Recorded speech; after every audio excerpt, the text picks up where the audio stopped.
Welcome to Late Night Story. When the world goes silent and shadows stretch longer, some stories awaken, whispered only to those still awake.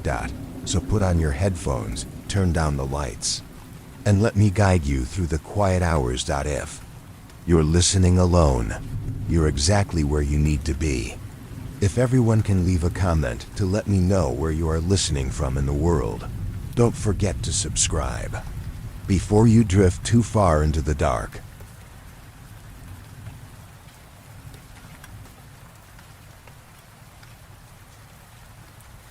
Story 1.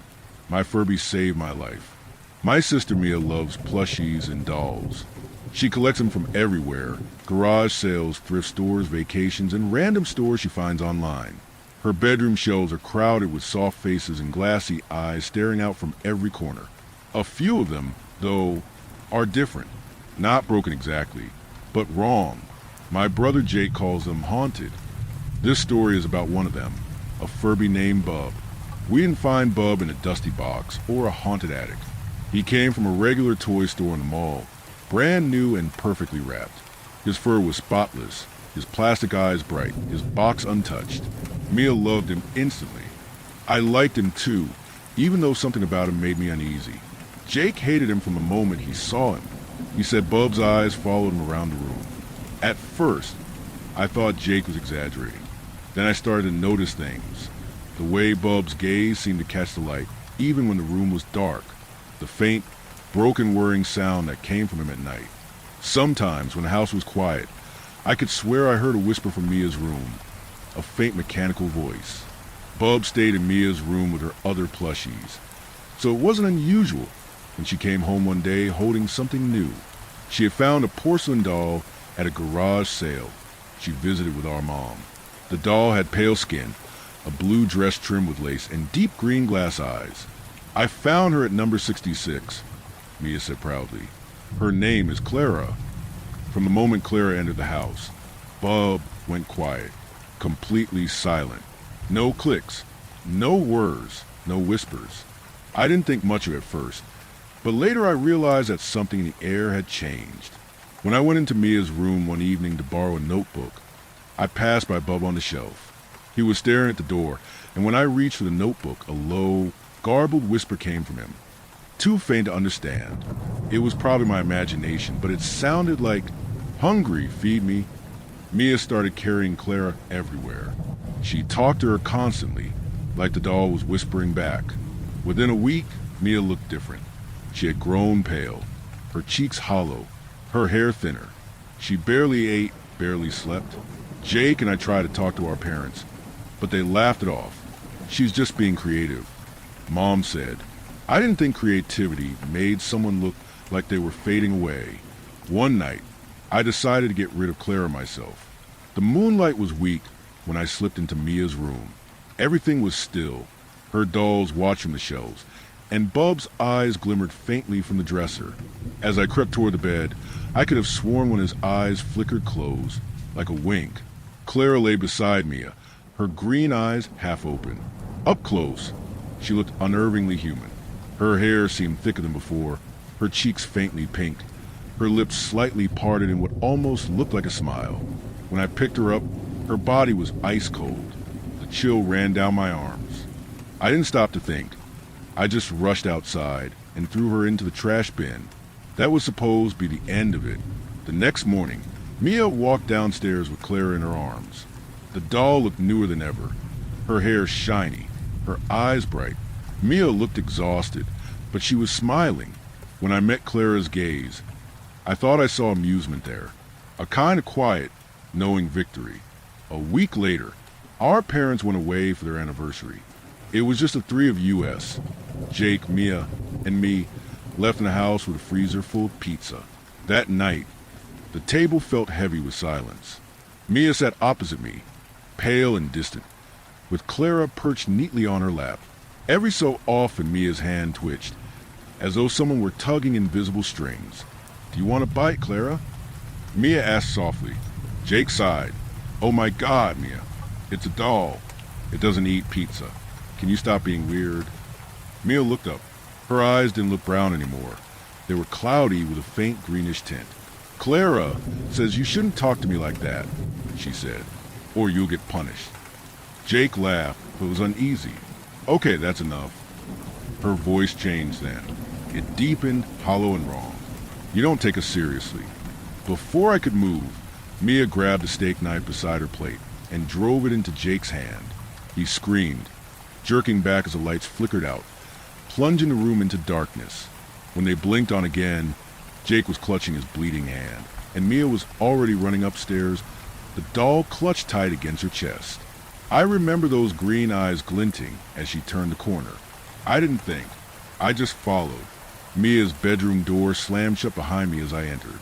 The curtains were drawn, the air cold. I could hear her breathing somewhere in the dark.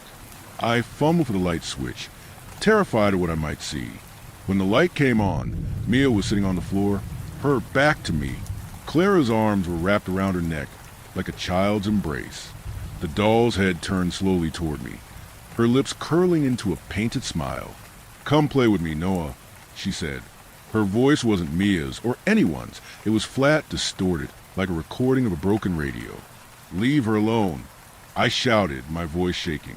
Clara tilted her head. "I feel no guilt," she whispered. "I feed on your family in plain sight." Her hands uncurled from Mia's shoulders as she lowered herself on the ground. Slowly she made her way over to me and stretched her hand toward me, fingers stiff and pale. Then another voice broke the silence. "Stop." It came from the dresser. Bub's eyes were glowing a deep red. His tiny plastic beak opened, and a low rumble filled the room. "Who are you?" Clara hissed. "I am your master," Bub said. His voice was layered and mechanical, but heavy with authority. "Bow down to me." Clara screamed, a sound that rattled the walls.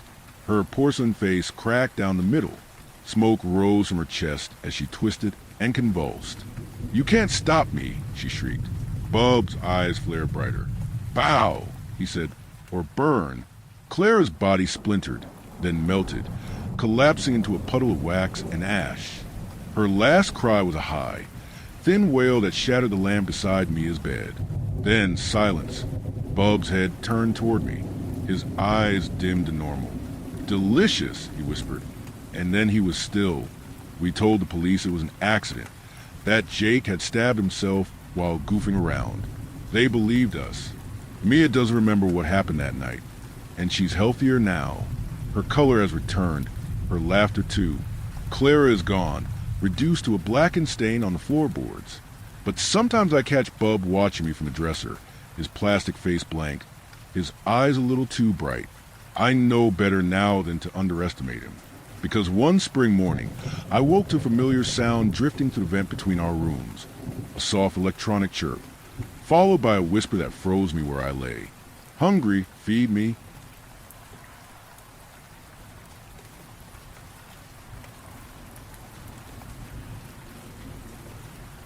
Story 2. I think I'm on a train to hell. It was a normal night like any other.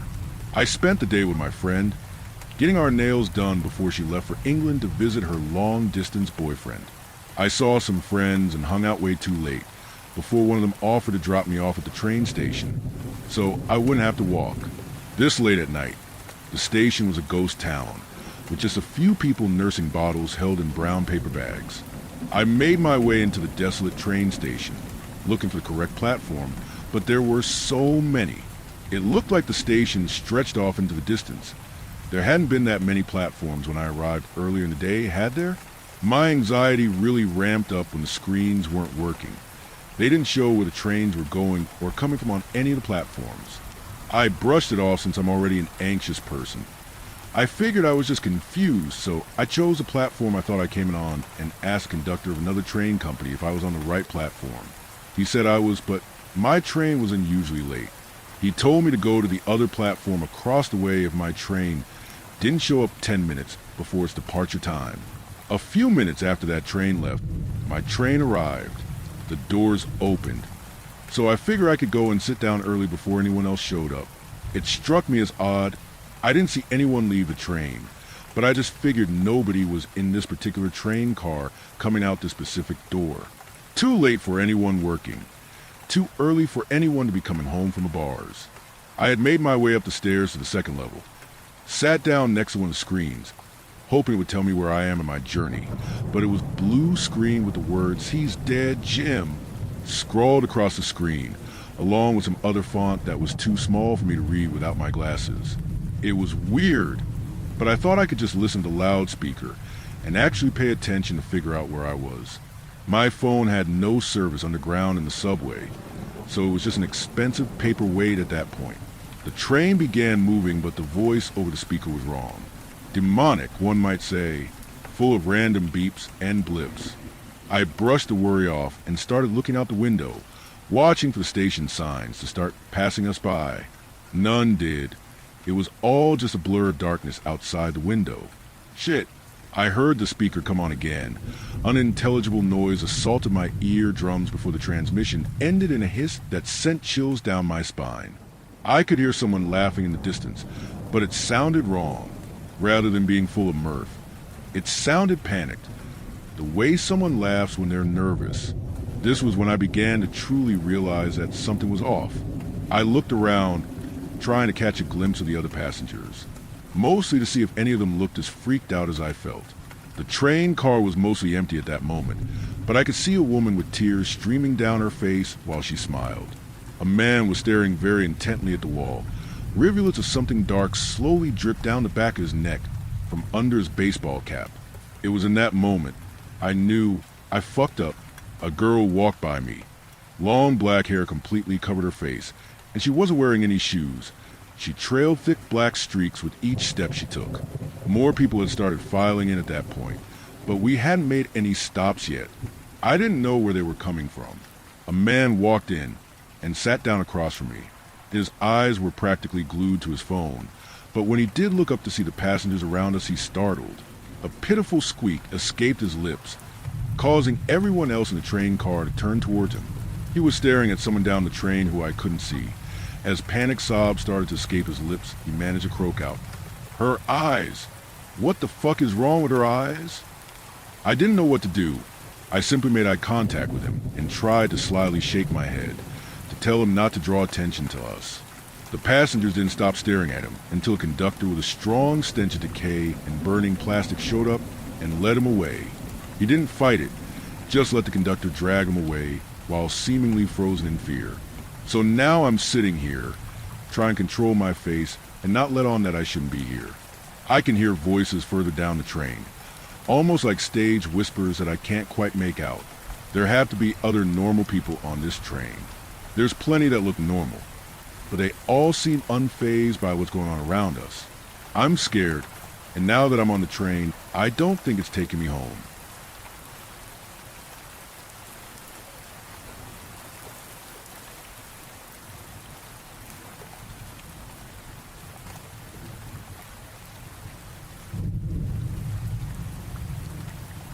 Story 3.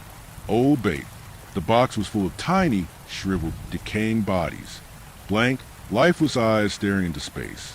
Skin, split and dried, revealing a dark, gooey surface beneath. Some of them still had all their limbs. If they were the lucky ones. Should I have expected anything more from my old box of fishing bait? If I wasn't running so late, I would have had time to buy some proper lures. But if I hadn't stayed for just one more cup of coffee with my parents, I wouldn't have gotten to my storage unit late. And maybe, if I just left on time to begin with, I wouldn't be late for my best friend's bachelor party. I hadn't been back home in years. And for me, that home is a little town in the middle of nowhere, northeast USA. It's one of those towns that time seems to have missed its march across the world. The air, the scenery, the buildings, they all reminded me of life here as a kid. Even looking at my tackle box, covered in Ben 10 stickers I bought with money from mowing lawns. There was that scratch it got when it fell off the dock the night my friends and I bought a pack of monsters and went fishing. And there on the lid was one of those plastic glow-in-the-dark stars everyone used to have on their ceilings. I laughed looking at it, remembering how I'd stolen from my friend Nick's bedroom and hid it from my parents until I thought the coast was clear. Looking back, they may have let me off, knowing the kind of guy Nick turned out to be. It was stupid, But I stole it because it reminded me of the earrings that woman was wearing on that billboard. That billboard. The memory crept into my mind, or better yet, heaved itself up from the depths of the past. It sat on Route 161, on the way into town. "Who killed me?" was written across it in bold yellow letters, followed by a name and a number still lost in the deep. But what I did remember was her face. Her photo must have been from the late 80s. If I were to guess, she was young, mid-20s, around my age now. Her face was kind, framed in bleached blonde hair done up in a ponytail and laid over her shoulder, and hanging clearly from her ear was a gaudy plastic earring in the shape of a star, not unlike the one on my tackle box. I was too young to really grasp the idea of murder as a kid. I remember whenever we would pass that stretch of road, I would always look at the wood line, hoping to see her alive and, well, just lost. I remember asking my poor parents if the poster was wrong. I don't remember exactly what they said, but it wasn't the answer I wanted to hear. The memory of it cast a shadow as I loaded the kid into my truck. I could only assume whoever paid for that poster never found their answer. A few years later, someone covered her over with some new advertising. "What are you waiting for?" it said. Probably an ad for real estate or boat sales. A ping from our group chat pulled me back to the present, back to why I was here for my friend and to celebrate. It was a man of the hour himself, asking where I was, saying I was one of the last to show. I texted back that I was on my way, before turning over the engine and pulling out of the parking lot. The sky was painted in one of those orange and purple sunsets. Leaves swirled in the air behind my truck, and I took off down the road. It was a back roads kind of evening, and just my luck, the back roads would take me where I needed to go. I turned off the main paved drive onto Old Bog Road, which dipped down to the flatlands of the valley, and came out by where we'd be staying. The further I drove, the more the darkness of twilight filled the valley like a rising, murky tide. I turned on my headlights, which beamed out into the growing night. The air cooled, the woods deepened. It was an offness, like waking up as a kid and finding your nightlight off, or as an adult, falling asleep by a wood fire and waking up in the dark. I rolled up my windows as the sun gave way to moonlight. An unease I had of night driving set in. I began looking out for deer or anything else that might step out from the wood line. When I rounded a turn, the bright red flash of a silver BMW's reflectors grabbed my focus. It was pulled over the side of the road, lights still on, driver's side door open. For the moment, I assumed someone stopped to take a leak, though he'd have to be desperate to do that here. Murky wetlands bordered both sides of the road, and the forest opened into a great bog, dotted with clusters of trees and debris muddy, brown, and ripe in the decay of autumn. The water was flat as glass, reflecting the moon in near perfection, barely disturbed by some movement. I tried to make out what it was. It didn't dash like a fish, but it was too glossy to be any sort of log. I took my eyes from the road. Just for a second, a flash of color emerged into my headlights. I swerved, slamming my brakes and skidding down the road. I didn't think I hit something, but I gripped the steering wheel white-knuckled and turned on my hazards. Behind me, about 20 feet back, was a person. I could just make her out as the lights flashed. I got out, stumbling over my words and apologies, but she just waved her arms dismissively, staggering in place. Drunk, clearly. The BMW suddenly made sense. Rich tourists love getting on benders at the lake houses down here, them and druggies alike. I was equal parts pissed and sympathetic. "Hey!" I shouted. "Look, just stay where you are. I don't want you falling in. Is there someone I can call to pick you up?" She began to stumble her way towards me, getting closer with each hazard blink. "I can give you a lift. You're in no state to drive." She said nothing, but came closer. At this point, I leaned back into my car. Whoever this was, she was drunk at best, and at worst, had someone waiting in the woodline to jump me. I'd have to be late. The cops could deal with this, but I'd wait to make sure she didn't fall in. Looking back to her, she'd stopped, stooped down where the water ran beneath the road in a culvert, fiddling with some rope that went off into the bog, tugging on it and wrapping it around her wrist, when in between blinks, she was gone. Right after, I heard a splash and the sound of limbs smacking against water. "Shit!" I shouted, running down to where she fell in. I could make her out in the moonlight as my eyes adjusted, the ripples and waves in the water, rising like silver threads. One foot sinking into muck, I reached down, ready to grab her when I stopped. Something turned in my gut. Above the splashing, the forest, the bog, everything was silent. The hairs on the back of my neck stood like pins and I froze. When I stopped, she stopped. Total silence fell over the bog, and she floated still, face down. Then it started again, but with a single twist of her arm, which snapped backwards on the elbow. Her skin rippled, something squirming beneath when her knees buckled back on themselves. Even her spine writhed like a worm beneath her skin. The water splashed in a great line, all the way out to the bog center, where I could just catch for a second something dark, wrinkled like a great, bloated leech that heaved itself up from the deep. My adrenaline spiked. Going pale as a ghost, I ran back to my truck. Behind me, I heard the water splash. Something soaked flopped onto the dirt road, scrambling and kicking up dirt and rocks. I jumped in my truck, slamming the heavy steel door, less than a second before something crashed against the window. In the fading, warm glow of the cabin light, I made out her hand, sinewy and pale, sliding up towards the top of the glass. Her face emerged from the dark, blank, glossy eyes that stared into space, skin dried and split, housing writhing white maggots in its damp pockets. And from the ear she was lucky enough to still have, hung an earring, cracked and sun-faded, but unmistakably in the shape of a star. I nearly punched a hole in the floor beneath the gas pedal, barreling down the road. As she was pulled away, I could hear scraping on glass, ending with the abrupt sound of dry snap. I got to the cabin a few minutes later, feeling relief as that automatic floodlight filled my cabin with a warm, halogen glow. My heart was still racing. I gathered myself. I could have called the cops, but I know this town. I know our police officer. Whatever was out there, if he went to investigate, he'd go alone. No, I couldn't risk that. Risk whatever that was taking advantage of someone trying to help. And if I told my friends, same story. Nobody travels that road, not unless they're coming here, and at this point, I was the last to arrive. I kept it to myself, just for now, swallowing down all what happened. We made it a night to remember, though all the while, I watched the windows. Every time that light tripped on, I'd step to the window, looking out into the dark. Come morning, my friend and I shot out early for a trip into town to grab some donuts and coffee for the guys, and thankfully for me, some new fishing lures. Sorry about being late last night, I said, looking out the window into the woodline as I drove.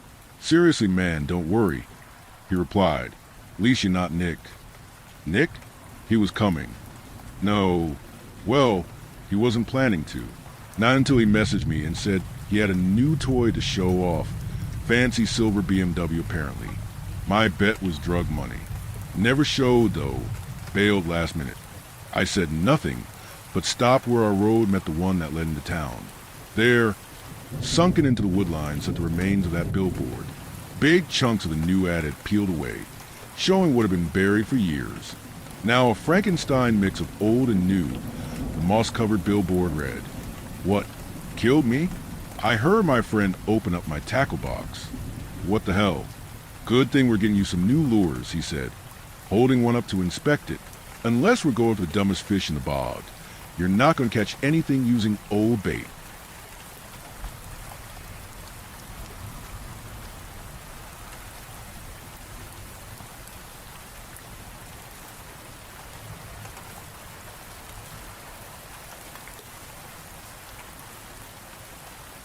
Story 4. What the blizzard brought. The blizzard was supposed to last 2 days. Then 2 became 3. Then I was on day 4, holed up in my cabin. The only thing I could see outside was the snow, a white, shifting void that obscured the rest of the mountain range. I looked for the stars out of habit, but they were gone, buried behind layers of storm. The sky was black, thick with cloud and snow, and the night, the trilene, usually clear, was faint now. A smudge of darkness barely separated nature from the cabin.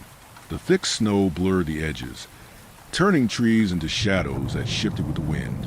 What had once been a sharp, familiar boundary was now lost in the white of the snow and darkness of the night.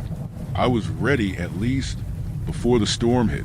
I had driven down the mountain to the nearby town to stock up on supplies, like I always do.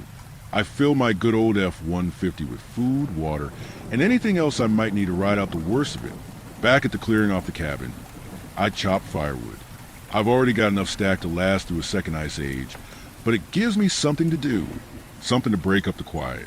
All aspects of it, the rhythmic thunk of the axe hitting wood, the smell of fresh pine, the way the pile grows bigger with every swing.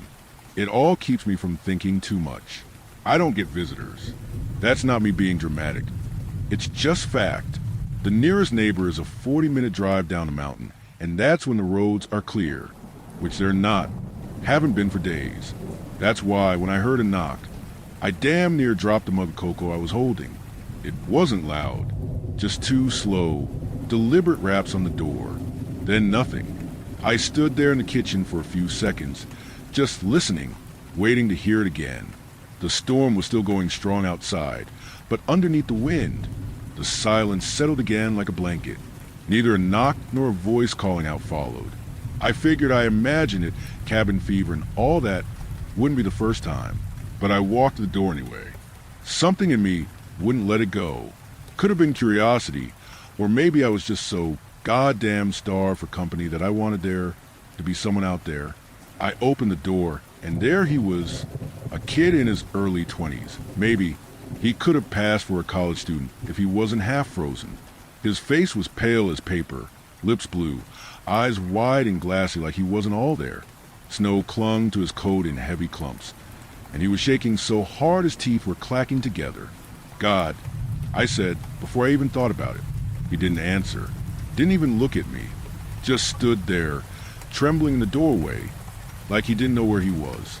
I should have hesitated. Should have asked what he was doing out in a blizzard, who he was, how he got up here. But I didn't. If I closed the door and he died out there, I'd never be able to live with myself. That part of me, the part that used to be a husband, the part that could be a father one day, it's still there somewhere, even if it's quieter now. Come in, I said. Come on, let's get you warm. He stepped inside without a word. The wind slammed the door shut behind him. He left a trail of melting snow behind him as I led him to the fire. His boots were soaked through. I had him sit on the old armchair by the hearth, while I threw a couple logs on and got the flames high. I asked if he was hurt. He didn't answer. Can you talk? I tried again. Tell me your name? Still nothing. Just that 1,000-yard stare, like he was looking through the fire, past it, like he saw something there I couldn't. He looked like hell. Skin pale and tight over the bone. Lips cracked. Nose bleeding just a little from the cold. I knelt down beside him to check for frostbite, and that's when I saw it. On his side, just below the ribs, his jacket torn and shirt soaked with blood was a wound. A deep bite, ragged, raw, and already turning dark around the edges. It wasn't new. A day old, maybe more. The skin around it was red and hot. You didn't say you were bit, I muttered, more to myself than to him. He flinched when I touched it. First reaction I'd gotten out of him. His eyes snapped to mine, wild just for a second, then they went vacant again. It didn't look like a wolf bite. I've seen those before. Hell, I've seen worse, back when I hunted more often. Wolves tear, rip, pull. This was cleaner. Too clean. I patched it up as best I could. Cleaned it. Wrapped gauze tight around his ribs. He winced, but didn't make a sound. Just watched me, breathing shallow, like a cornered animal. After that, I set him up in the guest room. It had a bed, a thick blanket, and a space heater in the corner. He didn't say a word, and just laid down, curled on himself, eyes still wide open. I left him there, closed the door gently behind me. The cabin felt smaller after that, like he brought something in with him. A weight, a shift in the air. I tried to shake it. I made myself tea, sat by the fire, and held a book in my lap I didn't read. I checked on him an hour later. He was asleep, out cold, no fever, at least none I could feel. I left the door cracked, just in case. I must have nodded off at some point. The fire was down to coals when I woke up, house quiet as a grave. I could hear the wind screaming against the windows, the old trees creaking out front, but nothing inside. No footsteps, no coughing, no movement from the guest room. I was just about to check again when I heard the floorboard creak. He was standing in the hall, just watching me. "Fuck," I said, nearly spilling my tea. He blinked, slow, looked around like he wasn't sure where he was. "Sorry," he said, voice hoarse dry. "Didn't mean to scare you." "It's all right," I said. "You're lucky to be alive. What the hell were you doing up here?" He scratched his bandage. "Hiking," he said, "with my girlfriend, Emma." I waited. We were camping in the woods. Yesterday, no, a few nights before, got caught in the storm. Thought we'd hunker down, ride it out. He stopped, his jaw tightened. "We heard something," he said, "outside the tent. I thought it was wolves. Big ones. We stayed quiet, didn't move, but it didn't matter. They tore through the side." He swallowed hard, eyes wet now but not crying. I ran. I didn't even see what they looked like. Just teeth. It was wrong. Too many of them. Emma screamed, and then his voice broke off. "You didn't see her after that?" He shook his head. I ran until I couldn't. "Then I saw your cabin. You're safe now, kid. Just rest." He nodded, turned, and walked back to the guest room like he was sleepwalking. I tried going back to sleep. Even poured myself another mug of cocoa just to have something warm in my hands. But the air felt heavier now, like it was pressing it on me, 1 inch at a time. Sometime after midnight, I heard the floor creak. I glanced up, expecting to see him again, maybe wander in the hall confused. But there was no one, just a faint sound of the bathroom door clicking shut at the end of the hall. The light spilled out in a thin line under frame. I waited. 5 minutes, then 10. The pipes groaned once. A long, low exhale, like the cabin itself was holding its breath. Then I heard glass break. I walked to the bathroom and cleared my throat loud enough for him to hear. No response. "You all right in there?" Still nothing. Steam started seeping out from under the door, slow and crawling, hugging the floor like smoke. It looked off, not sharp and white like a shower usually gives off. This was thicker, heavier, gray around the edges, like breath fogged on glass. I stood outside for another minute, then stepped closer. I pressed my knuckles to the door and knocked once, gently. "You hear me, son?" Silence. Not even the shuffle of movement. No cough, no running water. The wood felt cold beneath my hand. Not warm like it should be with steam coming through. Just still and dead and cold. I leaned in, pressed my ear to the door. Listened. Nothing. Every instinct in me said, walk away. Let it be. The boy had been through hell. Maybe he needed time. Maybe he was sick. Maybe he just broke the mirror by accident.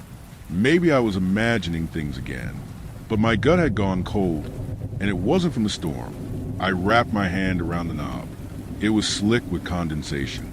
I turned it slowly, quiet as I could, until the latch gave way with a soft click. Then, holding my breath, I gently opened the door. What I saw shook me. The kid was split open vertically down the middle, bisected with a horrific precision that ran from the crown of his head, through his nose, mouth, and sternum, all the way down to his groin. The bathroom looked like a butcher's block, the tiled flood underneath stained with something dark and moist. His two halves rested on the floor like broken mannequins, separated by a sickening foot of space. Ribs, stark white and splintered, jutted like snapped fences. Muscles, still glistening and unervingly pink, hung in strips. The coiled lengths of intestine and the dull, spilled organs lay exposed and motionless on the floor, some still clinging to one half of the body. There was an emptiness where his spine should have been, a hollowed-out canyon running through his core. It was as if something massive had forced its way out from the inside. The precision of the split through bone and gristle was alien wrong. Then, through the haze of shock, a draft hit me, a bone-deep cold that had nothing to do with the storm outside. My eyes, still wide and unfocused, slowly tracked it. The small bathroom window, usually sealed tight against the mountain air, was shattered, not just cracked. but exploded outward as if something had exited through it. Jagged shards of glass glittered on the sill and floor. The fierce wind howled through the gap, bringing with it a stinging spray of snow. And from the half of the young man's body that was closer to a window, a trail began. A glistening, repulsive path of black and dark red slime snaked across the pristine white tiles, past a gurgling toilet, over shattered glass, and through the broken window frame, disappearing into the white void of the blizzard. I thought it was blood, but it was thick, viscous, and seemed to pulsate faintly in the dim light, leaving an oily sheen in its wake. Whatever had been inside him, whatever had ripped him apart and then fled, had left his horrifying signature. I finally found my breath. It was a cold, panicked gas that tasted of iron, and the strange stink coming off the floor. I backed away slowly, never taking my eyes off the split halves, off the black and red trail that snaked across the tiles. Every instinct screamed run, not down the mountain. I'd never make it, but away from this room. It was out there now, something that hid inside a man, then discarded the skin to crawl through a broken window into a night that would kill anything normal. The thought of it sliding down the mountain, of it reaching the small, defenseless town I'd just driven through days ago, made adrenaline surge through paralysis. It couldn't make it to town. Not on my watch. My feet moved before my brain gave the order. I didn't bother closing the bathroom door. The horror had already escaped. I moved past the living room, where the cozy glow of the dying fire felt like a cruel joke, and into the master bedroom. I went straight to the closet. Tucked behind my winter gear, right where I always kept it, was a Remington 870. I pulled it out, the cold steel of the pump action, a familiar weight in my hands. I grabbed a box of double-aught buckshot from the shelf, spilling a handful of crimson shells onto the carpet, but I didn't stop to pick them up. I loaded the shotgun quickly, the sharp, metallic shick-shick-shick of the shells cutting through the roar of the wind. It had been years since I'd pointed a gun at anything that wasn't a deer. But looking at the slick, dark trail leading out of my house, I knew this wasn't hunting a living being. This was stopping something that was already dead, something that had worn death, then shed it. I wasn't a hero.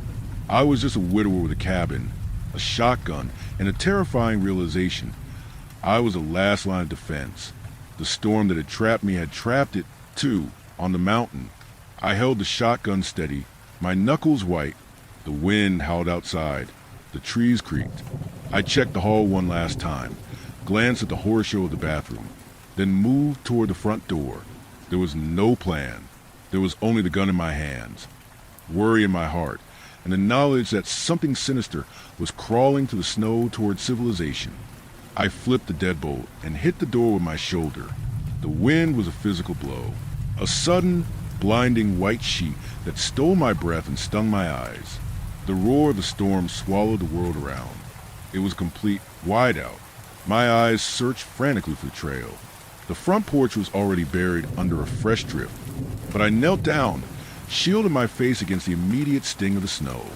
There was, still outside the bathroom window on the other side of the perimeter, the oily black and crimson slime was already freezing, but it hadn't been buried yet. It was distinct, lie on the otherwise clean snow like spilled ink. It didn't just drip, it looked like something had slithered. I followed it, sinking immediately into the drifts up to my knees. The air was so cold it burned my lungs. I kept the Remington high. Its barrel was a dark, steady presence against the blinding white. The trail, growing in width as I followed it, led past a woodpile and headed directly for the tree line. The trees themselves were black specters against the night, swaying and groaning under the weight of the snow. I fought against the resistance of the deep snow, pushing myself faster, driven by the metallic reek of the slime that, even in the freezing air, seemed to linger. I was maybe 20 yards from the cabin, battling a sudden, heavy gust, when I saw it. At first, I thought it was a buck driven mad by the storm.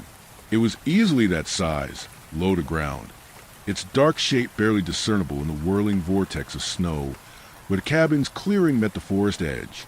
But it didn't move like a deer. It didn't trot or bound. It scuttled. It was hunkered down, its massive body creating a brief moment of stillness in the blizzard, a small, black shadow against the white fury. I stopped dead, sinking deeper into the drift. I raised the shotgun, pushing the safety off with a dry click. Through the shifting veil of snow, I strained to make out details, and the details I found were strange. It was hairy, thick black fur matted and clotted.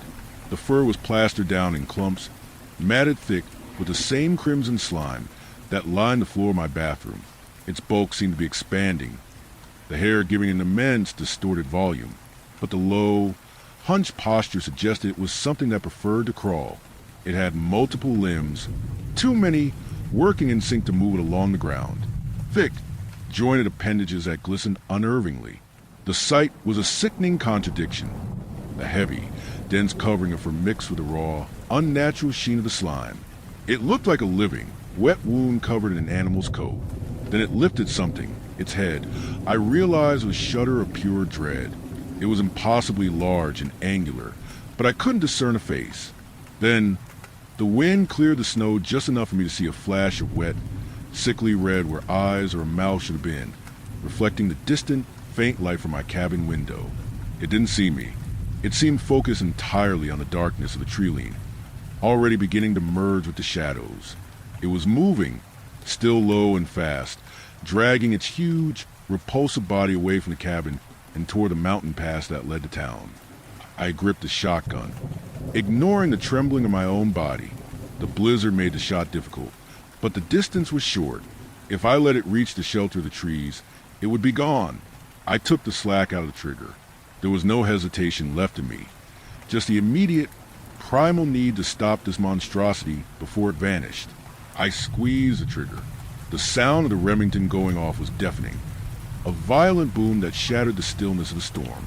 The flash of the muzzle momentarily burned the image of the creature into my retina. I felt the powerful kick of the shotgun against my shoulder, and a split second later, the buckshot slammed into the creature's massive torso. It didn't go down. Instead, the thing let out a sound that cut right through the howling wind, a screaming wail that was entirely inorganic, like tearing metal on wet, ripping canvas.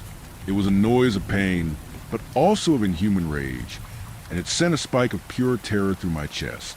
The section of its body where the shot hit seemed to absorb the impact, scattering a spray of the thick, dark slime and a few clumps of matted hair into the air. It scrambled.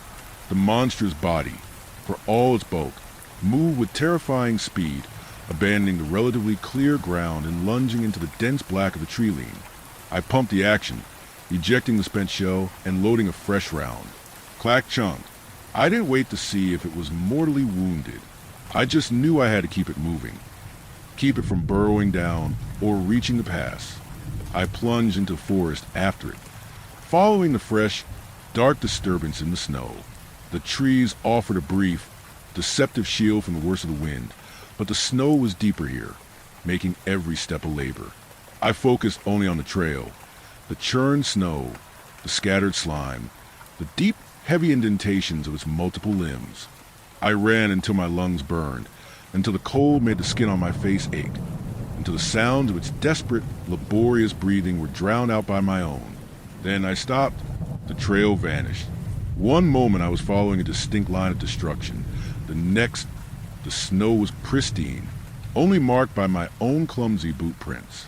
I moved forward a few more steps, scanning the blizzard-shrouded ground, wondering if the heavy snow had worked against me and buried the signs. But no, the trail hadn't slowly faded. It had ended completely, as if the creature had simply dissolved into the air. I rotated slowly, the shotgun trembling slightly in my grip, my eyes uselessly searching the area around me. My breath hitched.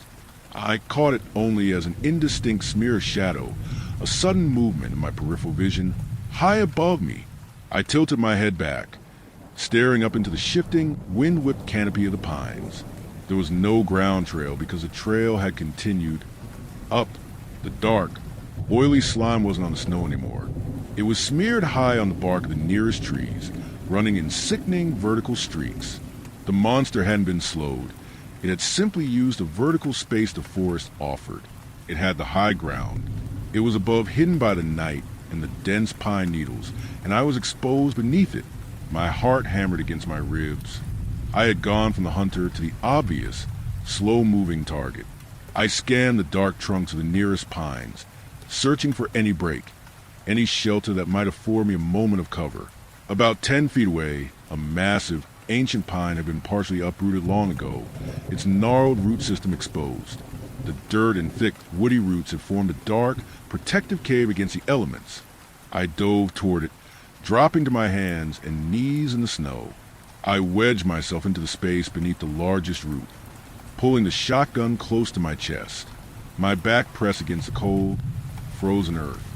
I held perfectly still, straining my ears against the wind, forcing myself to shrink into the shadows and the earth. It was silent again, save for the storm.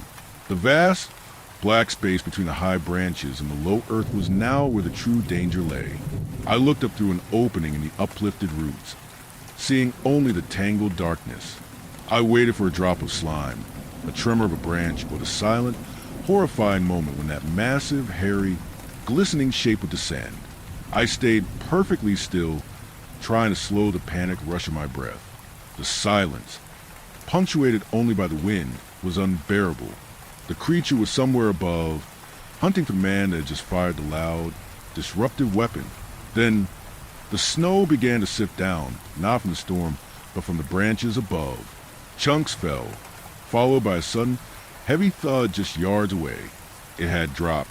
The creature was on the ground again, but now it wasn't scrambling away. It was waddling, a fast, deliberate, low-to-the-earth movement, like a massive, glistening insect trying to appear harmless. Its bulk seemed even more immense now that it was no longer distorted by the heights, and I could hear the wet, squelching sound of its many appendages on the snow. It moved slowly into the small clearing around my hiding spot. I was pressed so tightly against the frozen roots that the wood dug painfully into my spine, but I didn't dare flinch.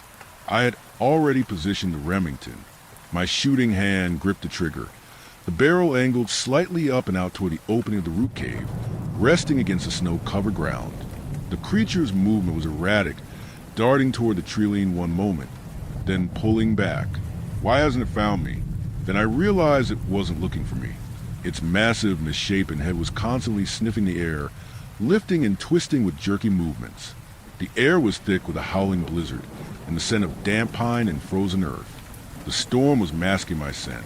The wind and the heavy, blowing snow were scattering and nullifying my presence, covering the fresh trace of gunpowder and adrenaline. I was lucky. The storm had become my unintentional ally. After a few minutes, the sniffing paid off. The waddling ceased, and its massive, slimy, hairy form turned directly toward my root cave. It approached the gap between the thick roots, filling the dark space with its bulk.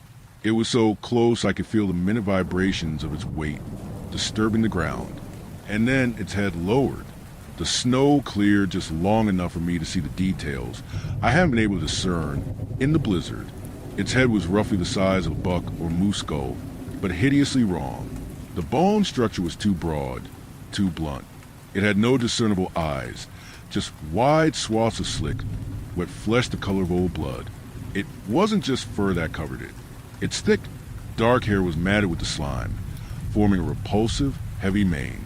Interspersed within this mane were a horrifying number of short, glistening, leech-like appendages that writhed slightly in the cold air, tasting and searching. Then it was inches from my face.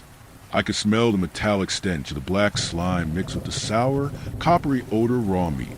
I was looking into the mouth of a nightmare that had walked out of a man, when the slick, worm-like appendages darted out, brushing against the tip of my nose.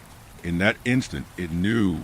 The thing recoiled slightly, its large, blunt head drawing back, the wet flesh of its face tightening into an expression of immediate, primal recognition. The meal was found, the obstacle identified. It was about to strike. I didn't let it. I drove the barrel of the Remington up and sideways, the muzzle nearly touching the side of its monstrous head. The blast was muffled and wet, and awful, contained thunder. The buckshot tore into the creature's skull from below, and the thing erupted. A horrifying geyser of black slime, wet fur, and bone fragments sprayed into the roots above me. The creature shuddered once, a massive muscular tremor, before its great weight collapsed. It didn't fall on me, thankfully, but it landed directly outside my hiding spot, its massive body completely blocking the entrance. I lowered the shotgun, the noise of the ringing in my ears louder than the wind. I was trapped beneath a mountain of steaming, reeking horror. The ringing in my ears faded slowly, replaced by the sickening sound of hot, wet matter sizzling on frozen snow. I was entombed. The creature's immense, cooling mass was pressed up against the root system, sealing the entrance to my makeshift bunker. I could hear the wind now, muffled by the sheer volume of dead, hairy flesh. I lowered the hammer on the shotgun slowly, my entire body shaking with delayed, violent reaction. The smell was overwhelming now. A blast of copper, sulfur, and the sour stink of the creature's slime. The muzzle of the Remington was coated in gore. I had to get out. If the blizzard kept up, I'd be trapped here beneath a rotting carcass until the spring melt. I shoved the shotgun's barrel against the creature's flank, testing the weight. No movement. It was like pushing a felled, waterlogged oak tree. I shifted my weight, reaching with my free hand, and finally found the edge of the root that had protected me. I pressed my shoulder against the dirt wall and pushed, straining. The corpse moved an inch, then sank back. I had to try a different way. I turned the shotgun around and used a thick, heavy butt of the stock to scrape away the dirt and packed snow behind me, burrowing deeper into the root system. The ground was hard and frozen, but the shotgun gave me just enough leverage to widen a small, cramped gap between two lateral roots. Gasping, I barely squeezed through the opening. I emerged on the far side of the massive pine, away from the creature's bulk. I stood up slowly, my heartbeat pounding in my temples, and walked back over to look at the kill.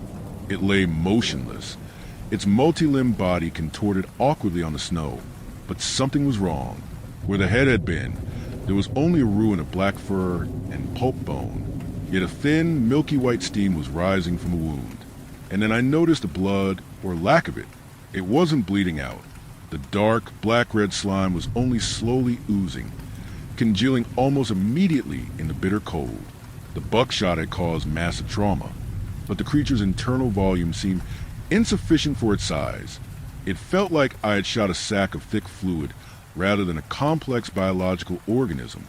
My eyes caught something on the creature's massive flank where the first blast of buckshot had hit. The matted fur had been stripped clean, revealing the skin beneath. It was pale, slick, and thin, stretched tight over the enormous frame. The skin was visibly healing, slowly knitting itself back together. The gaping holes in the shot were shrinking, the raw, pink-red tissue pulling toward a center point. It was a terrifying, impossible regeneration. The steam wasn't from cooling blood. It was from a burning internal process. My breath hitched. The entire premise of this battle, that a shotgun could stop it, was a lie. I had maybe 10 minutes before it was functional again. I had to get back to the cabin, not just for ammunition, but for something heavier, something more final. I turned and ran like a madman, the snow swallowing my footing, the low branches whipping my face. The familiar trek back to the cabin was a blur of white and black, driven by the cold fear that the monster would simply stand up behind me. I burst through the door, slamming it shut and throwing the deadbolt. Though I knew a simple piece of metal wouldn't hold that bulk for long, I raced past the silent horror of the bathroom and into the storage closet. I didn't grab the deer rifle.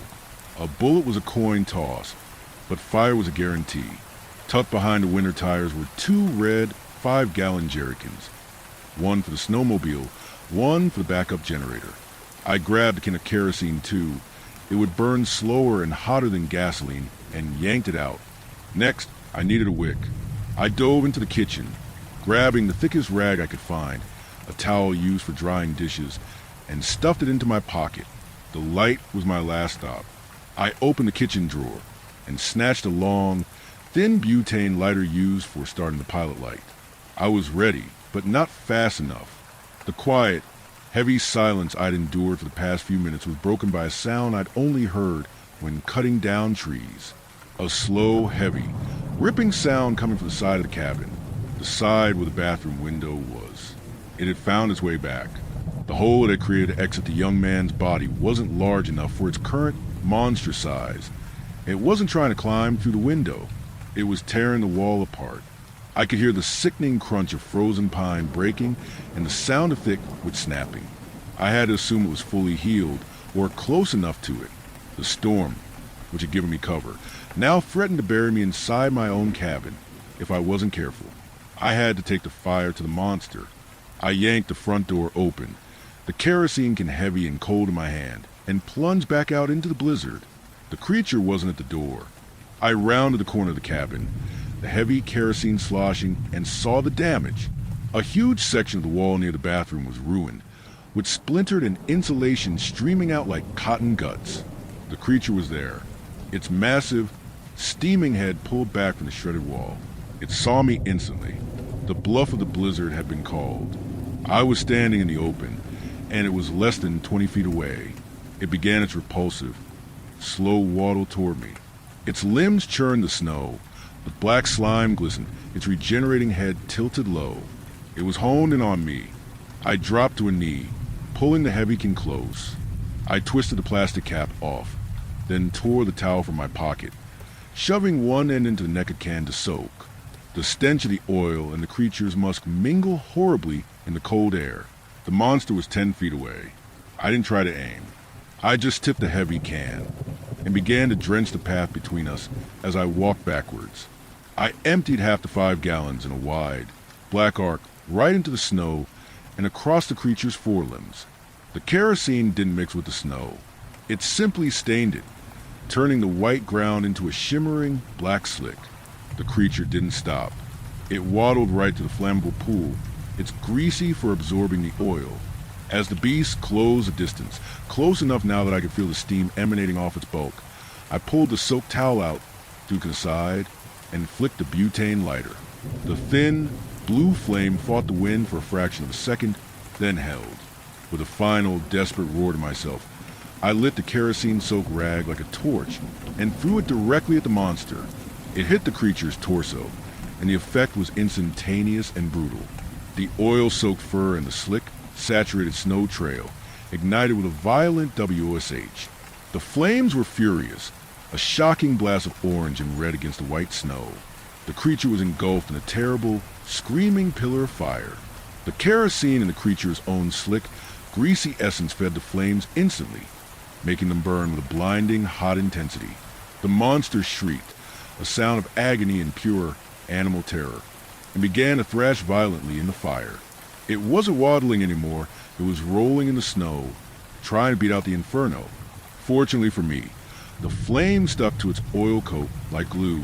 It was a chaotic, burning silhouette against the backdrop of the swirling blizzard. The thick black smoke was lost immediately in the swirling white. I backed away. The heat of the fire was a shocking contrast to the bitter cold. I watched the creature convulse, unable to stop the burning, unable to heal what was being systematically destroyed. The smell of burning hair, oil, and something metallic sweet was nauseating. Finally, after a minute that felt like an hour, the thrashing stopped. The creature lay still, a massive, charred monument to my desperate resolve. The fire still raged, but the movement was gone.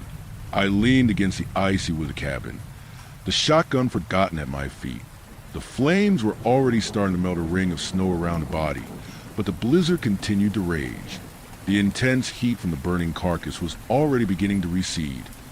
Fighting a losing battle against the continuous onslaught of the blizzard, I stood for a moment, letting the sheer exhaustion wash over me, before the pragmatism and determination of the mountain man kicked in.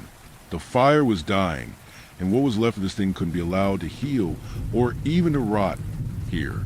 I grabbed a heavy kerosene can and emptied the last of its contents onto the smoldering pile, coaxing the flames back into a furious, consuming roar.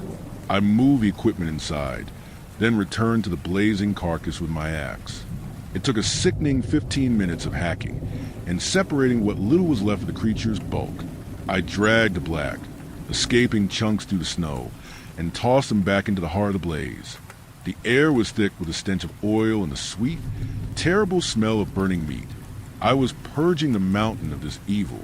When I was done, only a patch of melted snow and a few glowing embers remained. I stood over the pyre, the axe handle cold in my numb hands, watching the last of the embers fade into the furious white. I turned, intending to head back inside, lock the doors, and faced the grim reality of the split body in the bathroom. That's when I heard it. It wasn't the wind, and it wasn't the groan of a tree. It was a faint, wet, screaming wail, identical to the sound the creature had made when the buckshot first hit it. The sound of ripping canvas and tearing metal. It came from the same direction as the first time, from the depths of the tree lean, from where the young man had come. I spun around, bringing the axe up like a shield, searching the blinding, swirling storm. My mind immediately went to the rifle, the thing I had left behind in the house in my haste. I had nothing but a bloody, snow-covered axe and a dead fire. The wail came again, closer this time, high-pitched and choked. I took a step backward, preparing to fight, when memory finally pierced the fog of panic. The young man's vacant eyes. The young man's story. Hiking with my girlfriend. Emma. Fuck.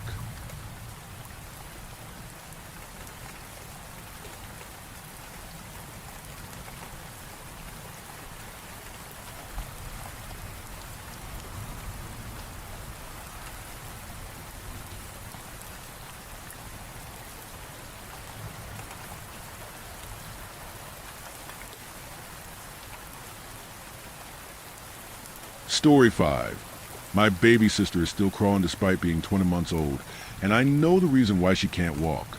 It's been 2 weeks since Mom started to drag Claire to community programs. This was heavily influenced by Aunt Minnie's persistent chatter over phone that Mom's baby girl is disconnected with the universe, and she needs guidance in order to find her anchor. I personally think it has nothing to do with any spiritual stuff that my aunt is crazy about, and my mom knows it well herself. Claire is fine in every other way. She can point out the differences between lions and tigers, happily shouting orange, and tiger stripes when I show her picture books. She is also curious and adventurous like any other kid her age. It didn't make sense that she will not try to walk. But Claire, healthy and happy, never even attempted to stand, even though she was talking just fine. Ever since Claire was 14 months old, Mom had tried to coax her into standing. She would sit in front of Claire, smile, and encourage her over and over again. Claire had only giggled and focused on the toy in her hand every time.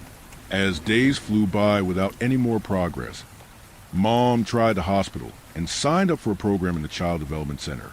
It didn't work either. Saturday was another day at the spiritual community program for Claire. I had noticed Mom had bags under her eyes as she carried Claire to the car. A few days ago, Mom told me they were learning how to breathe at that program. And I can tell Mom's gonna snap if this goes on without a veil. I was looking at my phone when Mom called me. She asked me to check if the nursery's windows were open, since it was going to rain soon.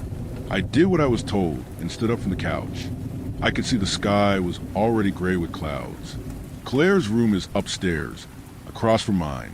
I aimed at my bed, chucked my phone, and walked straight into the nursery. The windows were open. I didn't hesitate on closing them, and I was starting to get out when my feet got stuck in one of Claire's toys.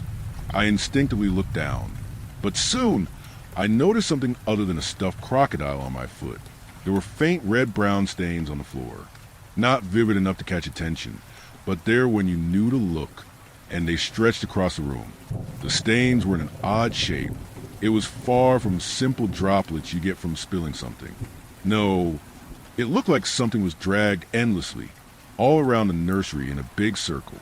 Maybe Claire had something on her knees while she was playing in a room, but the track was a perfect circle, and I was sure Mom wouldn't let Claire play with spoiled clothes.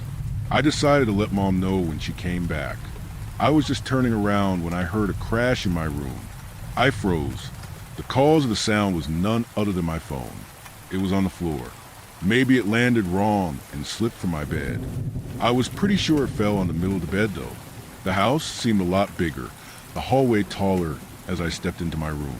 I picked up my phone, my mind replaying the strange stains. From downstairs, I heard Mom calling that she was back. The rain had started falling just a few minutes after I closed the window. I rushed out to pass Mom an umbrella. She was annoyed about today's session, and I forgot about the stains. I only remembered it in the evening when I was playing with Claire. Claire had a princess doll in her fist, and she moved it across the air. But then, as if she was struck, She made a face before gently lowering the doll to the ground. I watched as Claire dragged the doll on the ground, her face furrowed in concentration. The cotton doll was now sprawled on its hands and knees. Like Claire, like me, Claire declared to the doll. 1, 2, 3, good. Claire, I asked, amused, why is the princess crawling?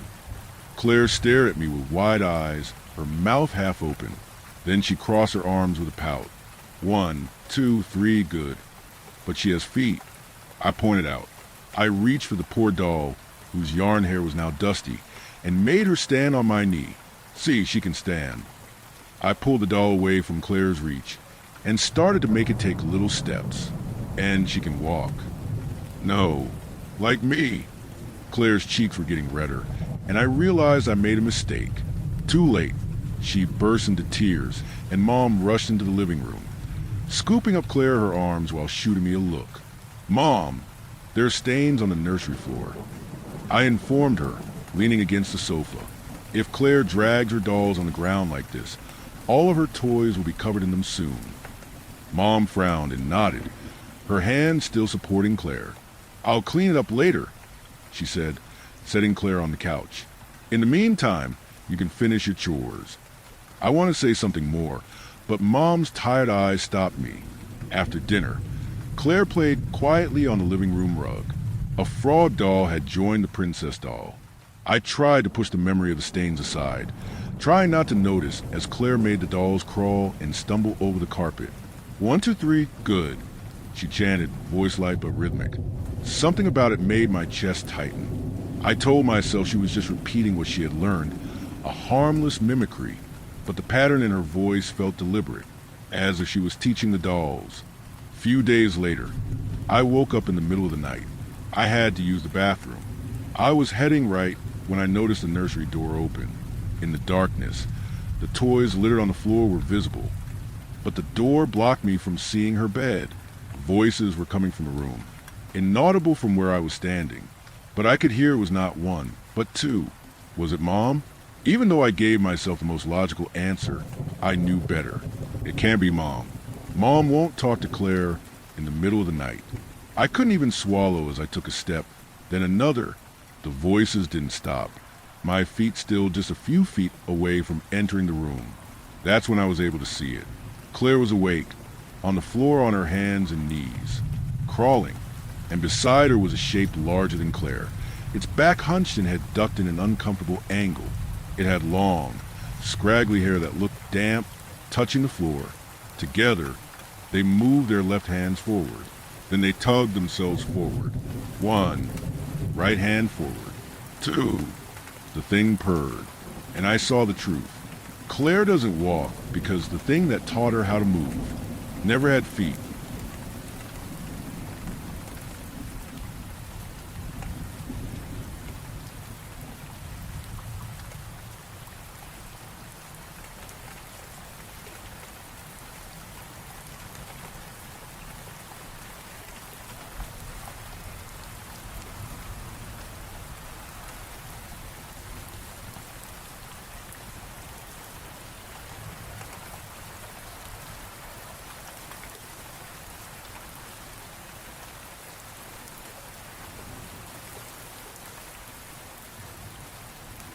Story 6. Something still following me from that winter trip. I don't usually post stuff like this. I don't even use Reddit much except to scroll when I can't sleep. But lately, I've been waking up around 3 or 4 in the morning, just knowing something's outside my window. So maybe writing it out will help. Maybe someone here has gone through something like this. This all started last winter, around mid-December. My cousin Nate had this idea to go stay at his family's old hunting cabin up by Lake Superior. His dad built in the late 80s, but nobody had used it in years. He said it would be a digital detox weekend. No internet, barely any phone use. We only brought our phones for emergencies, just with stoves, some beer, and a couple days of peace and quiet. I was hesitant because the timing sucked. Roads were icy, snowstorms every few days, but Nate wouldn't shut up about it. Said he needed to clear his head after his breakup, and that I owed him one for missing his birthday. So I said screw it. The drive up was worse than either of us expected. The last few miles were all winding forest road, barely plowed. No cell service. Snow was falling in thick sheets, and the trees looked like black walls on both sides. Every now and then we'd see a deer dart to the headlights and vanish into dark, and both of us would flinch. By the time we got to the cabin, it was almost 9 p.m. The place was buried halfway up the porch in snow. No footprints, no tire tracks, just untouched white. Inside smelled like damp wood and animal piss. The first thing we noticed was the cold. Not regular cold. It felt wrong, somehow heavier, like it didn't belong inside. We got the generator going. Thank God it still worked, and the little place started to warm up. Nate cracked a beer, joked about how we were real mountain men now. We played a few hands of cards, made some soup on the propane stove, and eventually passed out on the fold-out couch. I don't know what time it was when I woke up. The generator had stopped. Everything was quiet. Not peaceful quiet. Dead quiet. Like the air itself had stopped moving. I remember sitting up and instantly getting this feeling that something was wrong. I couldn't explain it. My body just knew. When I went outside to restart the generator, my flashlight caught something in the snow, a trail of prints circling the cabin.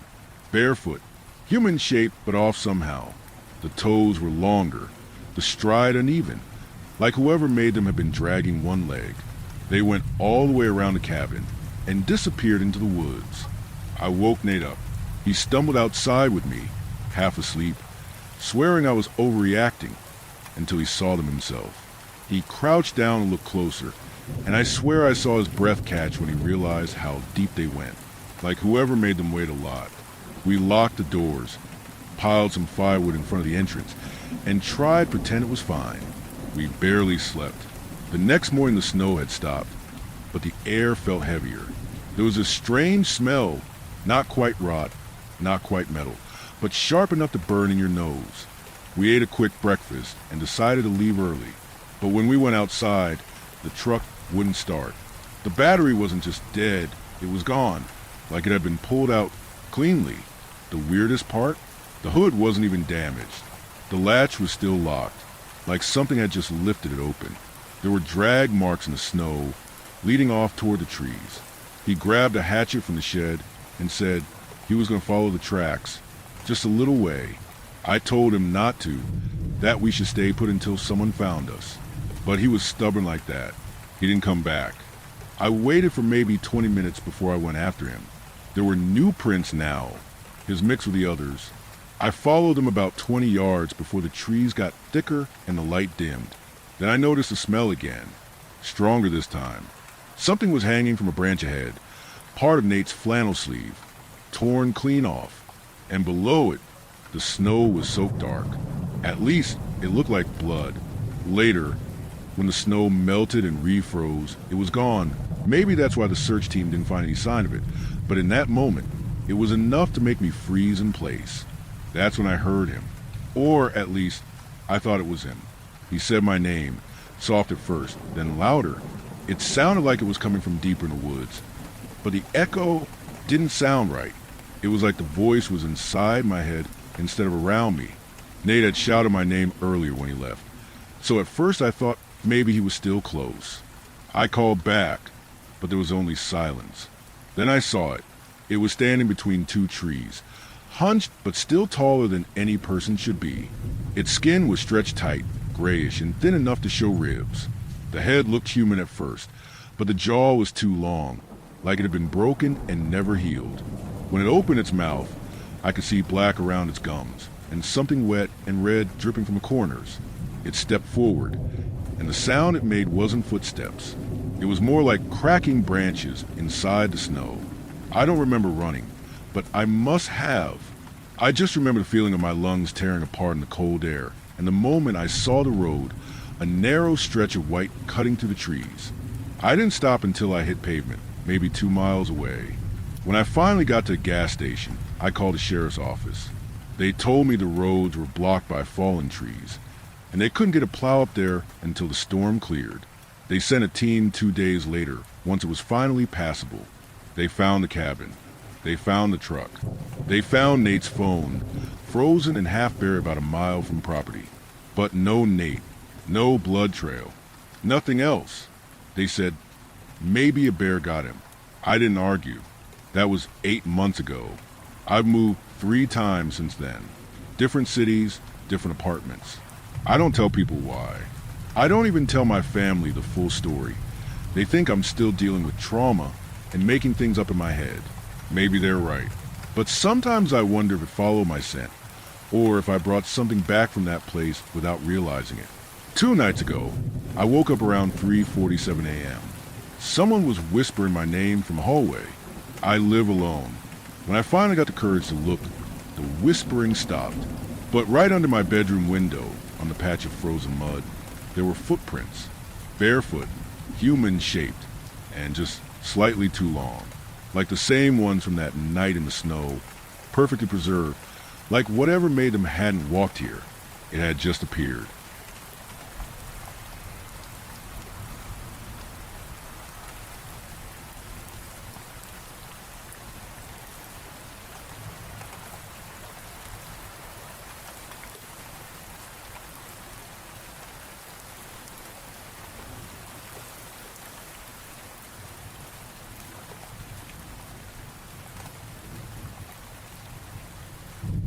Story 7.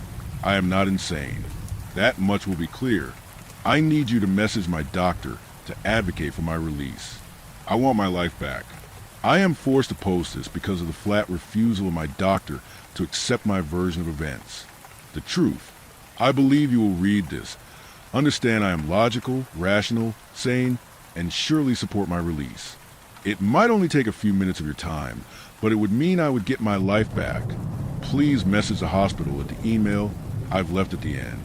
It all began when I awoke to find before me in the bathroom mirror a face that was not my own. The features were grotesque, jaundiced skin stretched tight, a narrow nose heavily marked by pox. The worst of it was the lips, contorted into a taunting smile, exposing the teeth below. My teeth. Perhaps this was dementia or delirium. My lack of recognition, a symptom of a diseased brain, rather than a hostile intrusion by this smirking usurper. I left the bathroom, found my wallet, and pulled out my driving license, hoping the face photograph would be the one I saw in the mirror. It was not. It was my face, the one now lost me. I returned to the bathroom and, looking in the mirror again, found the pox had spread from my nose onto my cheeks. The sores wept with a thin, watery substance, the color of curdled milk. It is strange how man is not much different from machine. Our patterns programmed into us. Even in this, the most extraordinary of circumstances, my first instinct was to go to work, hoping I would find salvation in drudgery. None of the other commuters paid me any mind on the tube. In the reflection of the dark windows of the carriage, the face no longer smiled. In fact, it displayed no emotion. It was blank, but I wasn't fooled. This was a predator's instinct. Like a lion paused mid-step to avoid alerting the herd of the gazelle it had already marked out as its prey. When I arrived at work, Lisa was in the office. Good. Embrace normality. Greet her. Good morning. The words emerged muffled. The face refused to move its lips. Lisa recoiled. Who is this diseased man? Is he contagious? She murmured hello before returning to her work. She wants you gone. So there it was. There could be no further denial. Lisa's reaction confirmed my face had been stolen by a hideous imposter. What could I do except lose myself in project plans and emails?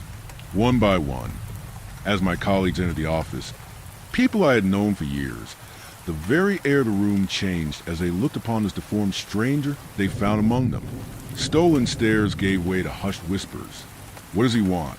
Shall we call the police? There were 33 unread emails in my inbox. Concentrate on the emails. Work them down. I was into single digits when Harry approached me. Please leave. You don't belong here. Harry was a friend. I had attended his wedding, had been to his house, had looked after his kids.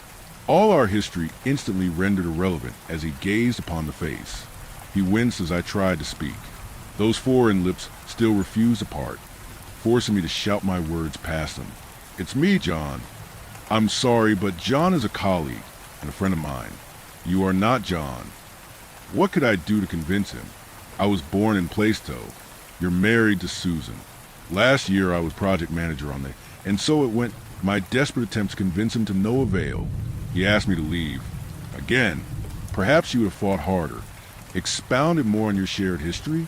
I tell you such efforts would have been in vain. The man did not know me, so I had little choice but to depart. As I walked back to the train station, the face stopped blinking. How often does one really think about blinking? It's an automated act as natural as breathing air. I hadn't considered the face would have power over as well. Take a moment to understand. Try not to blink. Doesn't the realization you are unable to close your eyes cause irrational panic? Don't stop now. Keep them forced open. Do you feel the slow burn creeping in, accompanied by a primal fear? You have no control. You have no control. You have no control. You can close them now. I couldn't. Any man would have begged for mercy from the face like I did. Come on, let me blink. Don't do this. Merciless. Cool. The face knew no pity. It forced the left eyelid shut and opened the right as far as it could go. Again, the burning. Again, the deep, primitive panic. The rest of my body, still loyal, still mine, reacted with instinct. I barely registered the ragged breath sucking in cold air, or the buildup of lactic acid as my legs moved me closer and closer to home. I do not recall arriving back at my flat. All I remember is the sound of running water and the cold feel of the stainless steel tap in my hand. Before I could plunge my face beneath the water for relief, the face forced the right eyelid shut, leaving me engulfed in an awful and lonely darkness. The horror was too much for a conscious mind. One moment I was in the darkness. The next I awoke hours later. Still in that terrible black void. Was the face still upon me? My fingers confirmed the worst. Not only was the face still there, the pox had spread even further. The lesions now crusted over. I pressed one just below the nose and it burst, emanating a foul-smelling discharge which would have made me vomit if I had eaten. What could I do but plead once again? Why are you doing this? I haven't done anything. Without my consent, the tips of the mouth began to move slowly to the sides until eventually they stretched as far as they could into a sneer.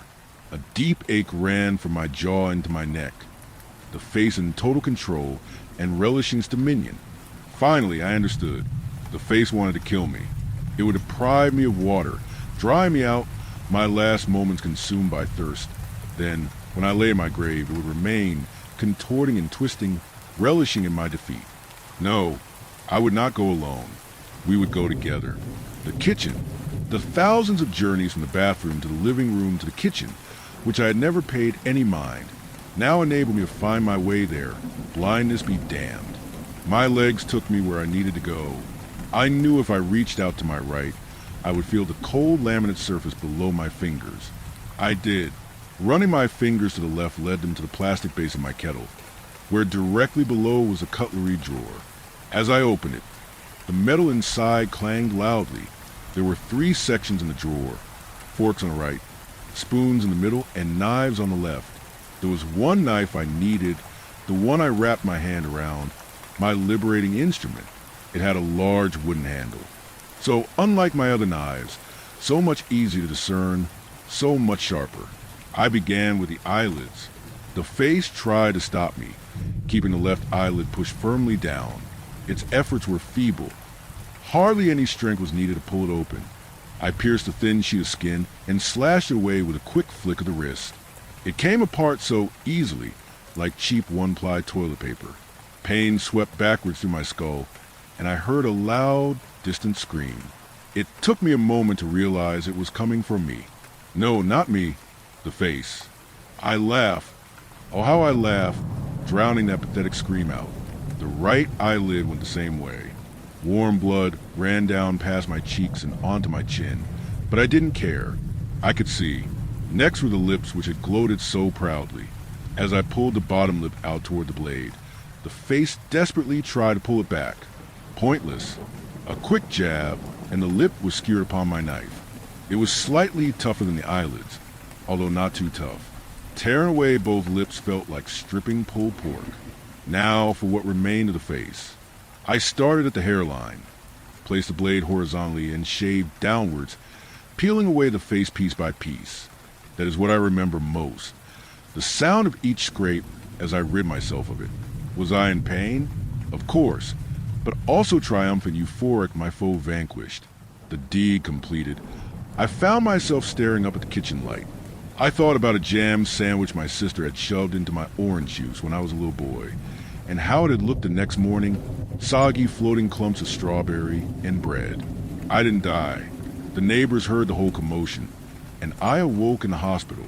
Assessments, court orders. I won't bore you with the details. I don't see any point in discussing them further. What is the surest sign of a madman, if not his rambling? As I said, the doctor has repeatedly asked why I did it, and he's never believed me. I'm committing these words to Reddit, so I can make it clear. To be honest, I've always felt the real me existed only in thought, and what is writing if not the commitment of thought to paper or the screen? Maybe this disconnect was what empowered the face to conduct its invasion. I believe I have proved my veracity and my sanity, and that you will strongly support my release, so I can get my life back. If you doubt me, I actually have a question for you to put this to bed once and for all. If what I tell you is not true, then who am I? The man with my face who lived in my flat and worked my job has never been seen since.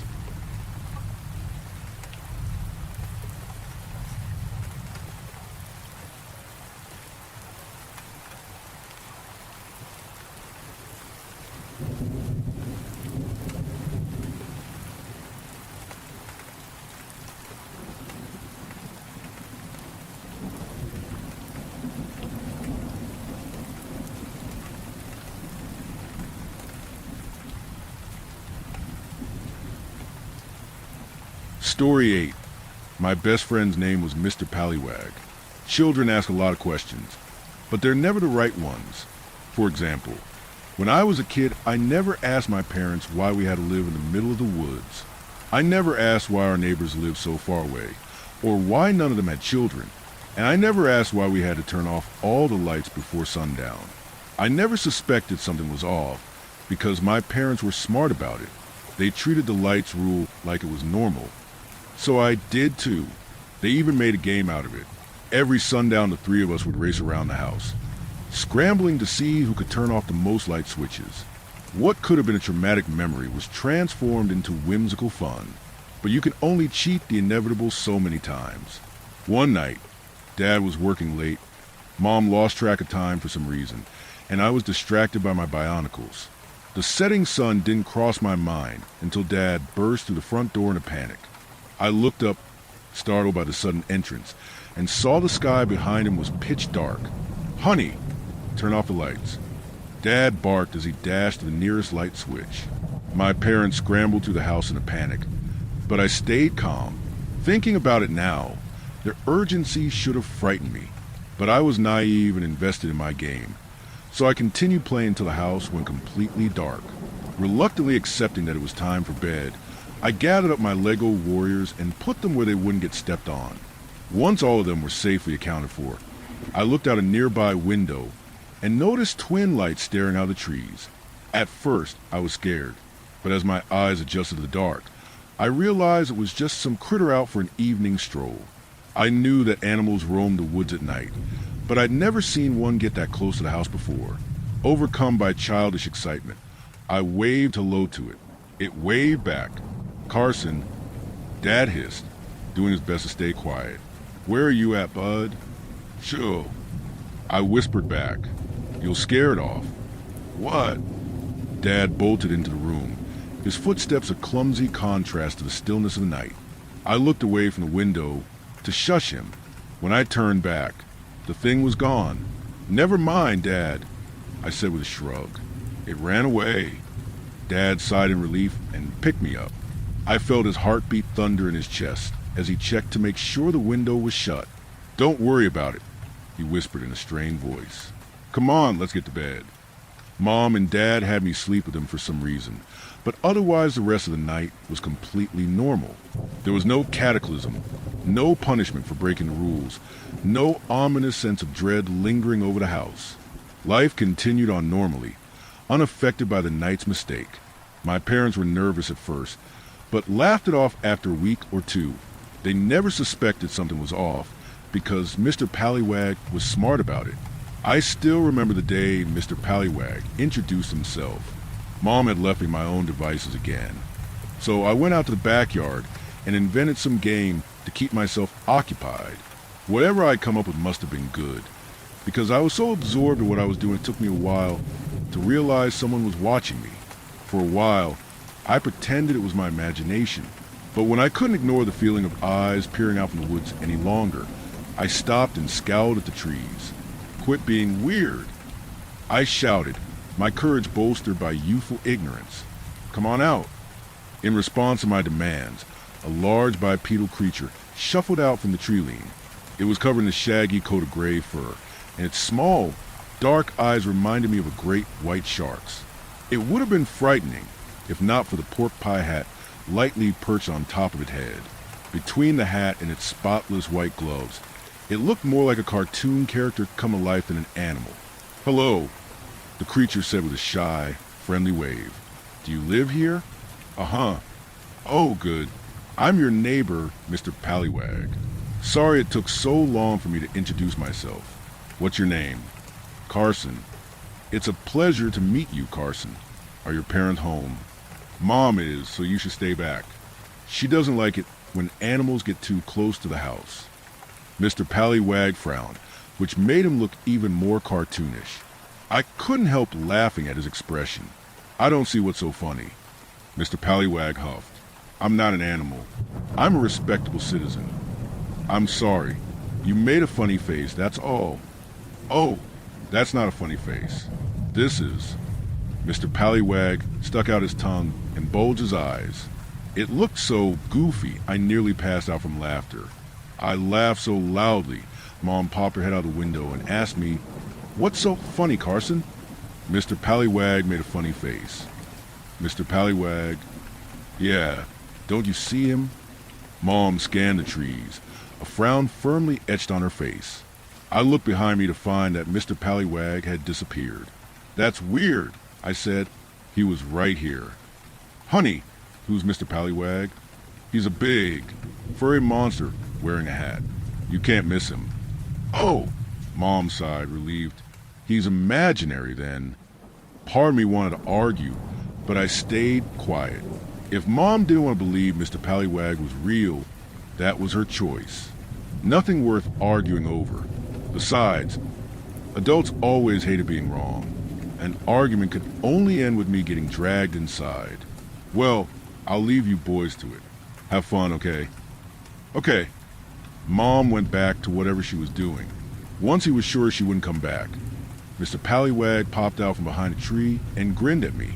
Sorry I called you a monster, I said quickly, but you got mad when I said animals, so... That's all right, Carson. I understand, but I won't forgive you unless you do something for me. What's that? Play a game with me, Mr. Pallywag cried, dramatically flourishing his hat. Okay. And just like that, I made a friend. Mr. Pallywag came to visit me as much as he could. Sometimes he'd go missing for days or even weeks, but I didn't mind. He always made up for it with a fantastic new story about his travels. I always liked stories, but my parents rarely told me any. Most nights it was too dark to read anything, and they were too busy during the day. Luckily, telling stories was Mr. Pallywag's favorite pastime, and I was happy to listen. Some nights, when I had trouble falling asleep, I would even crack the window open so Mr. Pallywag could continue telling me about his adventures. He was always happy to do it, but he never came into my room. I asked him why once, but he just shook his head and said my parents wouldn't like it.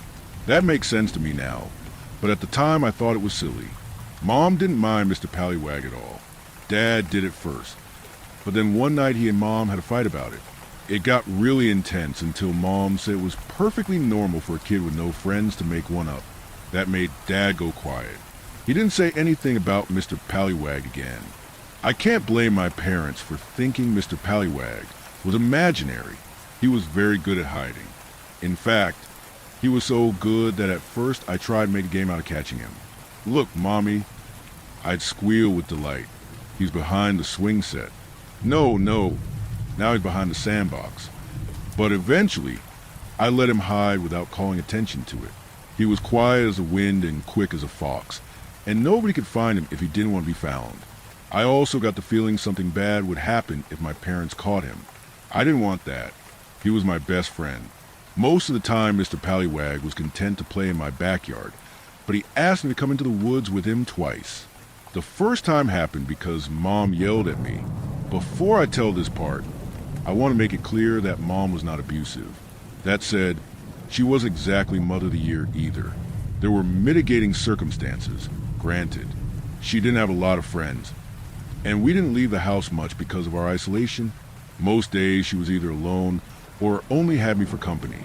If that doesn't sound so bad, imagine being trapped in a remote cabin, and the only person you can have a conversation with refuses to talk about anything that isn't related to cartoons or how hungry they are. Frankly, it's a miracle she didn't kill me. I was usually content to entertain myself, but one day, for whatever reason, all I wanted to do was spend time with her. "Mom, come play with me." I whined. "Not right now, honey," she said, doing her best to keep her voice calm. "Why don't you watch a movie?" "I don't wanna." "Well, how about you play your PlayStation?" "No, I want to play a real-life game." "Okay, well, why don't you ask Mr. Pallywag to play with you?" "I don't want to play with Mr. Pallywag. I want to play with you, Carson. I want to play. I want to play." My tantrum raged on like that for a while. Mom tried to soothe me, but I refused to be sated.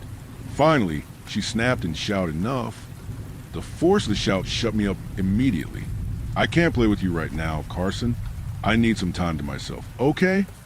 Just shut up and go outside." With that, Mom stormed to her bedroom and slammed the door shut.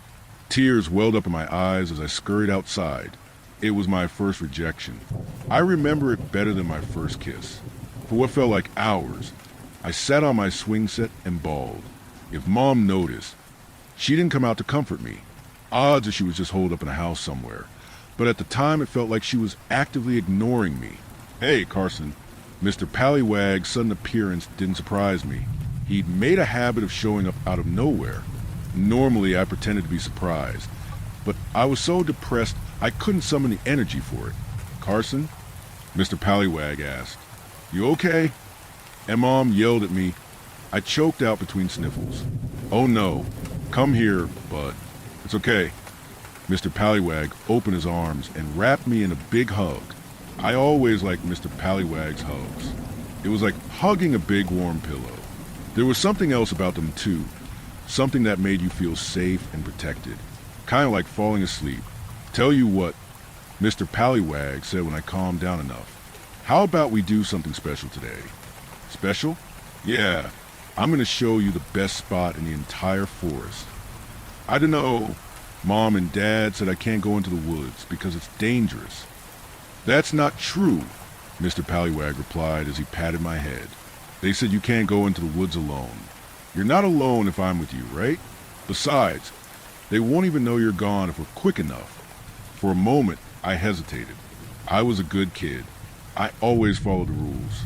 But Mr. Pallywag had a point. If I was with him, I wouldn't be alone. And I wanted to get back at Mom somehow. I could bend the rules a little. Just once. "Okay," I said, "but we have to be quick." "Deal." Mr. Pallywag took my hand, and we walked into the woods together. It was a beautiful day. Birds chirped sonatas above us, and sunlight slipped through the cracks in the tree branches to cast macabre shadows on the ground. I made a game out of jumping from sunspot to sunspot. Mr. Pallywag thought it looked like fun, so he joined in as well. The two of us got so wrapped up in the game, I almost forgot how upset I'd been. Almost. Eventually our route led us to a circular clearing. Mr. Pallywag strolled to the center of it and sat down with a great big sigh. I followed his lead and inspected my surroundings. The clearing felt peaceful, but there was something vaguely sad about it too. "This is my special spot, Carson," Mr. Pallywag said. "What do you think?" "I like it, but what makes it so special?" "Well, this is where most of my friends decide to come to the party." "Party? What party?" "Why, only the greatest, most fantabulous party ever. There's cake, balloons, and games galore. And there's plenty of music and dancing. And stories. Of course, Mr. Pallywag laughed. All the stories you could ever want. That sounds nice, I said, trying to imagine it. Are there other kids there? Oh, yes, tons of kids. Does everyone get along? Of course. And nobody's left out? Nope. Good. We sat in silence for a while. I didn't mind. Silences felt okay with Mr. Pallywag. Not like when Dad went quiet. That was usually a sign he was about to start lecturing me about how I didn't clean my room enough or that I was spending too much time on the television or something. It wasn't like when Mom got quiet either. When she got quiet, it was because she was mad and didn't want us to know. It didn't work, though. I always knew. Something in the trees caught my eye. It was slowly swinging back and forth, like the pendulum in my grandma's old clock. I watched it for a while, back and forth, but couldn't figure out what it was. Part of me wanted to go take a closer look, but Mr. Pallywag squeezed my shoulder before I had the chance. Okay, Carson, he said, it's time to go back home now. Ah, really? Can't we go to the party instead? Mr. Pallywag grinned. For the first time, I noticed how large his teeth were. They weren't sharp fangs or anything. They were just large. I had a sudden urge to run away, but I ignored it. One day, Mr. Pallywag said, taking my hand, but not just yet. Why not? You're not sad enough. I wasn't sure what Mr. Pallywag meant, but I let him lead me away from the clearing without complaint. As we entered the woods, I glanced over my shoulder, hoping to get one last look at whatever was swaying back there. No luck. It was too well hidden by the foliage. Let's race, Mr. Pallywag said. Last one there's a grounded swallow. Mr. Pallywag let go of my hand and sprinted into the woods. I ran after him, the swinging object forgotten. When we got back, he stopped me and knelt down on my level. One quick thing before you go, Mr. Pallywag whispered. Promise you won't tell your parents about my special place. Okay, why not? Well, it's not very special if everyone knows about it, right? It made sense, but there was an icky feeling in my gut as I nodded and swore to keep it secret. Thanks, Carson. I'll see you later. Okay? I smiled and nodded again. Mr. Pallywag grinned and gave me a big hug goodbye. I hugged him back and walked into the house. When I ambled into the kitchen, I found Mom crying at the kitchen table. Mom! Carson! Mom wailed. Where were you? She didn't let me answer before she scrambled over and wrapped me in a bone-crushing hug. I'm fine, Mommy, I said, shocked. I just went into the woods with Mr. Pallywag. Carson, what have I told you about going into the woods alone? But I wasn't alone, Mr. Pallywag was. Mr. Pallywag doesn't count. You're not allowed to leave the backyard unless you're with me or Daddy. Do you understand? But... No buts. Honestly, what were you thinking? It was Mr. Pallywag's idea. He said, I don't care what he said. I was worried sick about you. I thought about protesting more, but I didn't bother. There was no use fighting her. As promised, I didn't tell my parents about Mr. Pallywag's secret spot. I didn't tell them about the party either. Something in my gut said they wouldn't like it. At some point I went back to school, but the only thing I remember about it is getting bullied. I tried talking to the nicer kids about Mr. Pallywag once. They didn't care. I stopped trying. Thinking back on it, nobody in my family had many friends. I guess that's why we all loved Uncle Dan so much. Uncle Dan was born in that backwater town and never quite managed to escape, but he didn't let it get to him. My parents liked him, and I was thrilled whenever he came over. He was no Mr. Pallywag, mind, but he was the closest anyone got. Unlike most adults, Uncle Dan took time to make sure I was feeling okay. He was a great listener too. No matter what the topic was, he'd patiently allow me to ramble about it until I'd exhausted myself. If it was something bad, he'd offer sympathy or advice.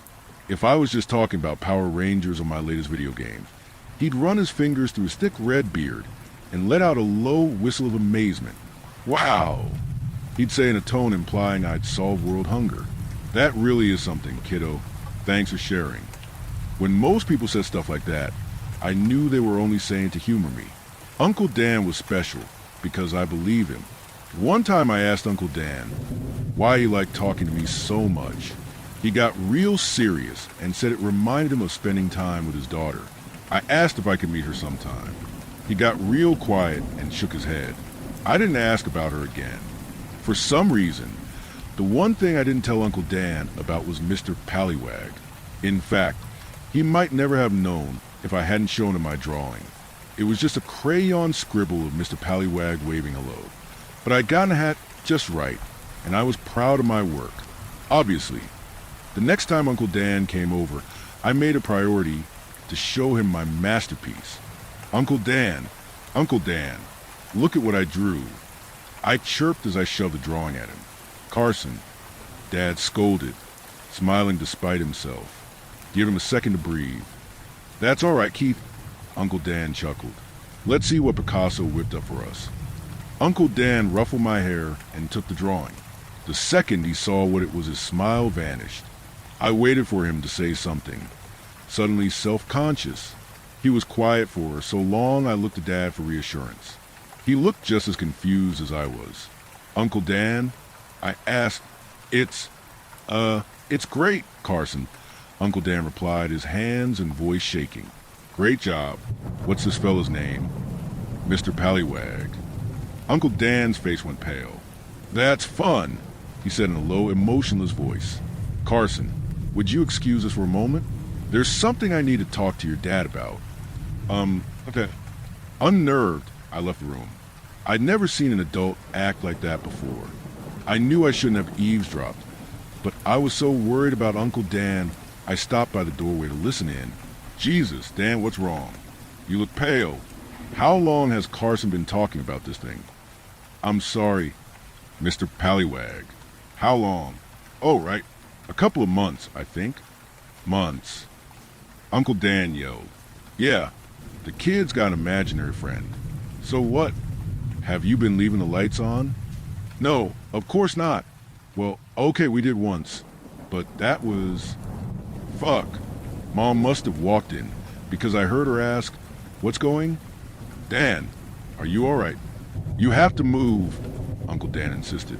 Now. Move? I don't. We're not moving. Dad snapped. Don't give me that tough guy shit, Keith. Christ, I should have figured this would happen. Excuse me? What gives you the right to? Shut up and listen. Jenny drew that thing too. Right before. The house went deathly quiet. I could just barely hear Uncle Dan quietly sobbing. It made me uncomfortable, so I slunk off to my room. I didn't come out until Mom called me for dinner. As I sat down at the table, I looked over to Uncle Dan. It was like nothing had happened. He even shot me a cheerful thumbs up. Sorry for the scare, kiddo, he said. I remembered something really important. Boring grown-up stuff. Nothing you need to worry about. I nodded and pretended everything was fine. Uncle Dan was doing a good job acting normal, but my parents couldn't keep up the facade. Little things gave them away. They'd laugh a little too long at Uncle Dan's jokes, or they'd shoot me worried glances when they thought I wasn't looking. The second Uncle Dan left, my folks turned out the lights. Carson, why don't you go get ready for bed? Mom asked, but it isn't even dark yet. I know, but your dad wants to read you a story. Really? Yes, really. I dashed to the bathroom and got ready for bed in record time. When I was done, I jumped into bed and Dad walked in with a beat-up old book. Hey, bud, Dad said in a soft voice. All set. I nodded, too excited to speak. Good. I've been saving this one until you were old enough. It's called Alice's Adventures in Wonderland. With great care, Dad gingerly flipped to the first chapter and began to read. I fell in love with it immediately, after finishing the chapter about poor old Bill the Lizard. Dad shut the book and smiled at me. Well, liking it so far. Yeah, it kind of reminds me of Mr. Pallywag's stories. The corner of Dad's mouth flickered. Oh yeah, he asked. Yeah, you do the voices better, though. Well, glad I've got that going for me. Suddenly, Dad sniffed and wrapped me in a gigantic hug. That startled me. Dad wasn't opposed to hugging, but he rarely initiated. Carson, You know Mom, and I love you very much, right? Uh-huh. And that we only want what's best for you, right? Uh-huh. Okay, good. I hugged him back, and we sat there for a while in uncomfortable silence. It might have been my imagination, but I swear I felt a tear drop on the back of my neck. After what felt like forever, Dad sighed, let me go, and gently punched my shoulder. Good night, kiddo, Dad said softly. Love you. Love you too, Dad. Dad smiled, turned out the light, and shut the door. I sat in bed and watched the sunset. I had a feeling something significant had happened, but I was too young to understand what it was. My parents were different after that night. Dad used to be content to spend weekends at home, but suddenly he wanted to spend every free moment away from the house. The nearest thing to do was an hour's drive away, but he didn't care. The longer the trip, the better. Mom changed too. She went from always wanting space to constantly occupying mine. If I was playing video games, she'd read her book on the couch nearby. If I was making something with my Lego sets, she would develop a keen interest in construction effort. If I vaguely stated I was interested in something, she'd help me become the world's expert in it. Because of my parents' sudden interest in my affairs, I didn't see Mr. Pallywag for weeks. They never officially told me to stop talking about him, but I could tell they didn't like him anymore. Whenever I mentioned wanting to play in the backyard, they always found some excuse to keep me inside the house. Then one night, my parents sat me down to talk. Neither bothered hiding the relieved expressions on their faces. Great news, buddy. Dad said, I got a new job. We're going to be moving soon. Really? Yep. We're going to the city, far away from these boring old woods. What about Mr. Pallywag? Well, Mr. Pallywag is staying here, Mom replied, shooting my dad an unreadable glance. What? Why can't he come with us? He just can't, Dad said forcefully. I mean, the forest is his home, right? It wouldn't be fair to make him move out too. If he can't come, I don't want to leave. Carson, no. Despite my parents' best efforts, I bawled for hours, no matter what they tried. I refused to be comforted. I loved my parents and Uncle Dan, sure, but they were family. Mr. Pallywag was my only friend. I was inconsolable until I remembered Mr. Pallywag's party. Somehow my childish logic determined that the party was a solution to all my problems. If I could just figure out how to get there, everything would be all right. I wouldn't have to move. I wouldn't have to leave Mr. Pallywag behind. I wouldn't have to feel alone. My feelings about the move didn't deter my parents' plans. Within a week, they had all of our stuff packed and ready to go. I tried my hardest to see Mr. Pallywag, but Mom and Dad refused to leave my side. It was looking like I'd never get to go to the party. Then, when I'd finally given up hope, I stumbled into my opening. The day before the move, Dad was trying yet again to sell me on our new home. You're going to love it, Bud, he said. There are lots of other kids in the neighborhood. I didn't reply. The phone rang. Dad ignored it. I faintly heard Mom answer it in the other room. I bet you'll make tons of new friends, he said. No, I won't. They'll be mean to me. You don't know that. Yeah, I do. Honey, Mom called. It's the mill. Something about paperwork. Dad swore under his breath and dashed out of the room. I stayed behind and scanned the room, bored. That's when I saw the unguarded back door. I knew I wouldn't get another chance.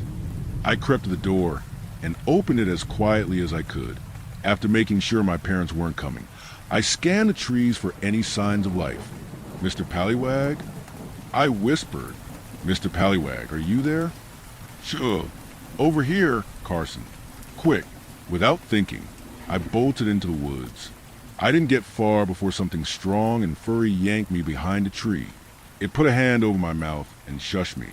Carson? I heard Dad call. Carson, where'd you get to? Stay quiet, okay? Mr. Pallywag whispered in my ear. Carson? This isn't funny. Carson? Mr. Pallywag placed me on his back, dropped to all fours, and dashed into the woods. I gasped and held on tightly to his neck. I'd never seen Mr. Pallywag run that fast before. It was exhilarating. I would have enjoyed it more if Dad hadn't sounded so distraught. This next part won't make sense unless I talk about Eli Miller. Bad timing, I know, but bear with me. I didn't know Eli very well. He was a teenager, and even if we were the same age, he wasn't the type of guy Mom would want to hang out with. He was a resident troubled kid. Graffiti, antagonizing the police, drinking, that kind of thing. Dad always shook his head whenever he came up. I think that was his way of saying he felt sorry for him. Even though I heard a lot of stories about Eli, I only saw him in person once. Mom had dragged me along on a shopping trip to our local Dollar General, and I wasn't overly thrilled about being there. Normally, Mom insisted that I stay close to her when she was shopping, but that day she said I could browse the books by myself as long as I didn't leave the aisle. I was thrilled. It was one of my first tastes of freedom, and I capitalized on it immediately. As I browsed through the scattered copies of Animorphs and Goosebumps, Eli strolled into the aisle without a care in the world. He whistled a tuneless song, picked a magazine off the shelf, and casually flipped through it. I was so low to the ground that he didn't notice me. Something about the way Eli flipped through the magazine made me stop and watch him with juvenile fascination. After a minute or two, Eli scanned the store. When he thought nobody was watching, he casually slipped the magazine into the inner pocket of his jacket. A perfect crime. That was when he caught me staring at him. He froze, his hand still clutching his stolen loot. I knew I should have called someone over, or told him off for stealing or something. Instead, I put a finger to my lips. Eli smirked, nodded at me, and walked away. He didn't get to the end of the aisle before he stopped and looked back at me. I kept my finger on my lips in silent assurance. A weird expression spread across his face.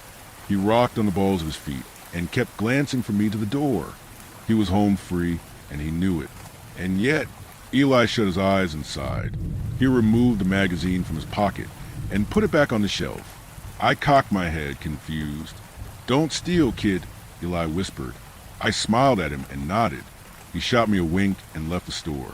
I never told anybody else about it, but that little encounter left a big impact on me. Weird as it sounds, Eli transformed into a sort of Robin Hood figure in my head. Someone who understood right and wrong in a way stuffy adults couldn't. He was a living legend. A hero, maybe. That's why I was devastated when he killed himself. I never got the full story. From what I heard, the poor kid hung himself in the woods without leaving a note. It took a week for anyone to notice he'd gone missing. Took another 2 for somebody to find him. What hurt me most was the injustice of it. In all the stories I'd heard, dying alone in the woods was a fate reserved for villains. Eli deserved better. It wasn't fair. After Eli's death, I had a recurring nightmare. In it, I'd be walking alone in the woods. I could feel something watching me, but I couldn't see it because it was hidden by the trees. Eventually, I'd start running, but thick vines would lash around my throat and yank me off the forest floor.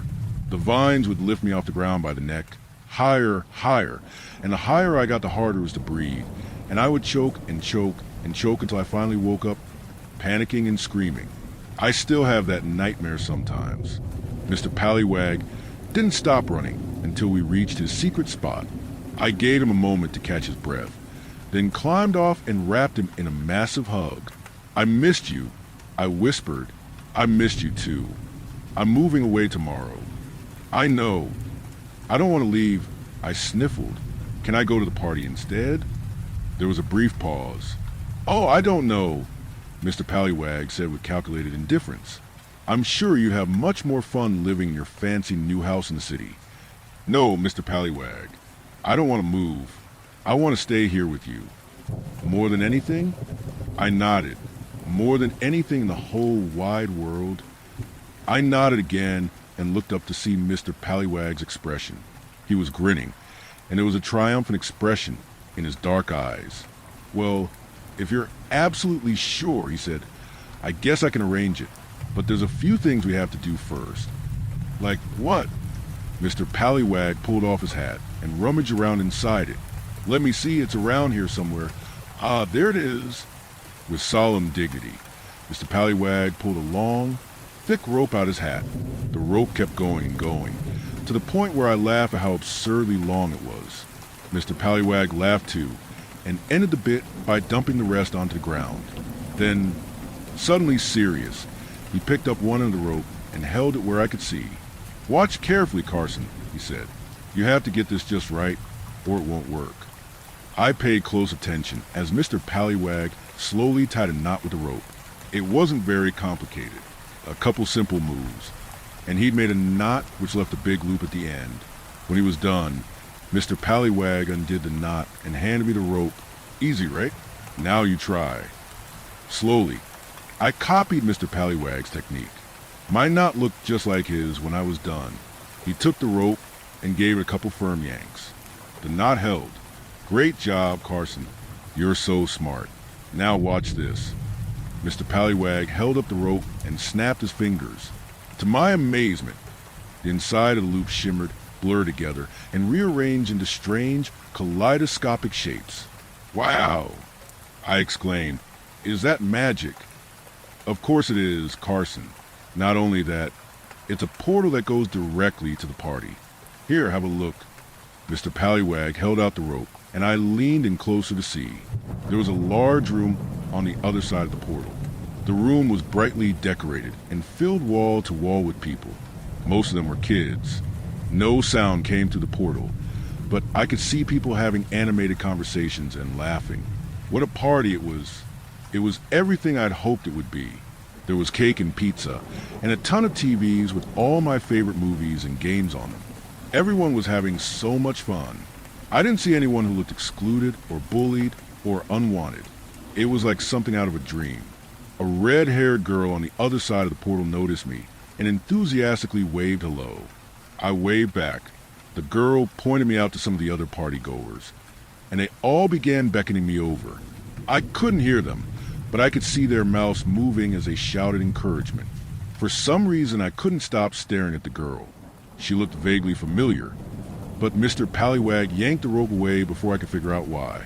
"Now," Mr. Pallywag began, "there are a few things we have to do before you can go to the party. Are you ready?" "Uh-huh." "Great. First, you'll need your invitation." Mr. Pallywag cleared his throat, grinned a wide, toothy smile, and took a deep bow. "Carson, on this most momentous of days, I hereby offer you an exclusive invitation to the greatest party there ever was. O.B., good for whenever, wherever, whatever, and forever. Do you accept?" I giggled and said, "Yes." A soft wind blew through the trees. Something changed, something subtle. A muffled static in the air. A slight shift to the left. A delay. So tiny no one would ever notice.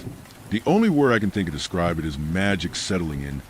Old and powerful magic mankind chose to leave behind. I didn't like it. "Wonderful," Mr. Pallywag said, clapping his hands. "Just 2 more steps, and you can go to the party. The first one's easy. All you have to do is pick a tree." I nodded and began inspecting the nearby trees in turn. Midway through my search, something in the forest stole my attention. I squinted and leaned towards it to get a better look. It was a yellow strip of police tape. The strip blew gently in the breeze, tracing lazy shapes in the air. It marked the spot where I'd seen the swinging thing last time. I frowned and turned back to Mr. Pallywag. He was still smiling, but there was something hard in his eyes. "Something wrong, Carson?" "No." "Good. Which tree did you pick?" Despite a sudden sense of unease, I pointed at my tree. Mr. Pallywag walked me over to it and positioned me under one of the branches. The branch looked thick and sturdy. "Good choice, Carson. Very good choice." Mr. Pallywag nodded in approval and showed me the portal again. The red-haired girl was there, waiting for me. She shot me a huge, sincere smile and held up a slice of cake. It was my favorite, a corner piece of red velvet with tons of icing. The icing had even been lathered into a big letter C, just for me. "Hey, Mr. Pallywag," I said, unable to contain my curiosity. "Who's that girl?" "Oh, that's Jenny. She's a very good friend of mine." "Do you two know each other?" The name was familiar, but I couldn't place it. I shook my head. "Well, you'll get to know each other soon enough. Just one last step, and you'll be at the party." "What is it?" "It's very easy. Just put your head through the loop and close your eyes real tight. An intense shaky feeling shot through my body. I took an involuntary step back. What's wrong? Mr. Pallywag asked. Everyone's waiting. See, his smile didn't waver as he pointed at the portal. All of the partygoers were gathered in a big crowd. They were clapping and chanting something. I couldn't hear them, but I knew it was my name. I instinctively scanned their faces. It didn't take me long to find the one I was looking for when he caught me looking at him. He held a finger to his lips and winked. Eli, I felt the blood drain from my face as I backed away from the rope. Mr. Pallywag chuckled. It's okay, Carson, he said, his voice as friendly as ever. I won't lie, it's scary at first. But don't worry. When it's done, you get to stay at the party forever. Just you, me, and all of our friends. Doesn't that sound fun? Mr. Pallywag's grin widened. I'd never realized how big he was before. About the size of a grizzly bear, maybe even bigger. I wanted to run, but I'd seen how fast he was. There was no way I'd be able to get away from him. I thought about the night Dad read me Alice, about the long hug he gave me, and the tear rolling down my neck. With as much courage as I could muster, I shook my head. I don't want to go to the party anymore. Don't be silly, Carson. Everyone wants to go to the party. I don't. Carson. I shook my head again. Mr. Pallywag stopped smiling. Did you know I could see the future, Carson? He asked in a low growl. I saw yours the moment I met you. Want to know what I saw? No. It's so awful it makes me want to cry, he said, his mouth contorting into a massive frown. You're always a little bit different, a little bit off. People don't notice it at first, but they always find out. And when they do, they abandon you. Shut up. You're lying. No, I'm not, Mr. Pallywag droned, an annoyed teacher lecturing his student. You're going to end up all alone, Carson. No lovers, no friends. Eventually, you won't even have a family. No mommy or daddy or Uncle Dan. Nothing but a slow, depressing slide into endless misery. Shut up. Shut up. Shut up. Don't fight it, Carson. You already know I'm right. Something rustled in the woods. Dad's panicked voice echoed out soon after. Carson? Carson, where are you? The corner of Mr. Pallywag's mouth flickered. I started to yell, but Mr. Pallywag was on me in a flash. I closed my eyes and waited for the rope to close around my neck. To my surprise, Mr. Pallywag just clasped his hand over my mouth. When I opened my eyes, he was grinning at me again. You already accepted the invitation, he said. Just follow the steps when you change your mind. I nodded, too afraid to do anything else.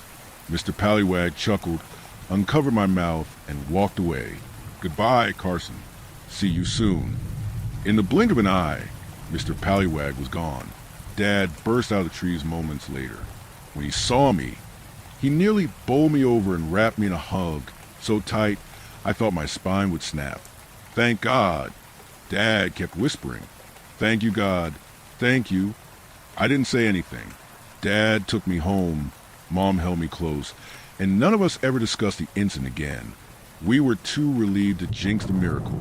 The move went as planned. I never went back to those woods again. I did my best to move on, tried to make friends, even attempted dating a few times. But so far, Mr. Pallywag's been right. Nobody stays. My parents are still alive, but we don't talk much anymore. Uncle Dan's dead. I talk to my coworkers a little, but I'm basically alone. Sometimes, on really bad nights, I pull out some rope and tie that special knot. I let the loop shimmer, peek through the portal, and watch the party. More people join every year. Jenny and Eli are still there. They haven't aged a day. They look happy. Mr. Pallywag is there too, of course. He always knows when I'm watching. He stops what he's doing, looks me in the eye, and waves at me. I wave back. When he knows he has my full attention, he claps his hands and leads his guests in a mad dance. He whirls among them, hat in hand, dancing and singing and laughing. The party guests follow along, delirious with glee. I've tried to find a flaw with the party, an ulterior motive, or a sign that it's part of some sinister master plan. The problem is, it's perfect, Nobody disappears. Nobody's in pain. There's nothing there but fun and games and acceptance and love. Even though it's hard, I don't want to give up. I tell myself stories where I'm the hero, and no matter how dark it gets, I have to live.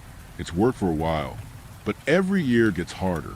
And deep down, I'm scared Mr. Pallywag was right. It's not if I go to the party. It's when.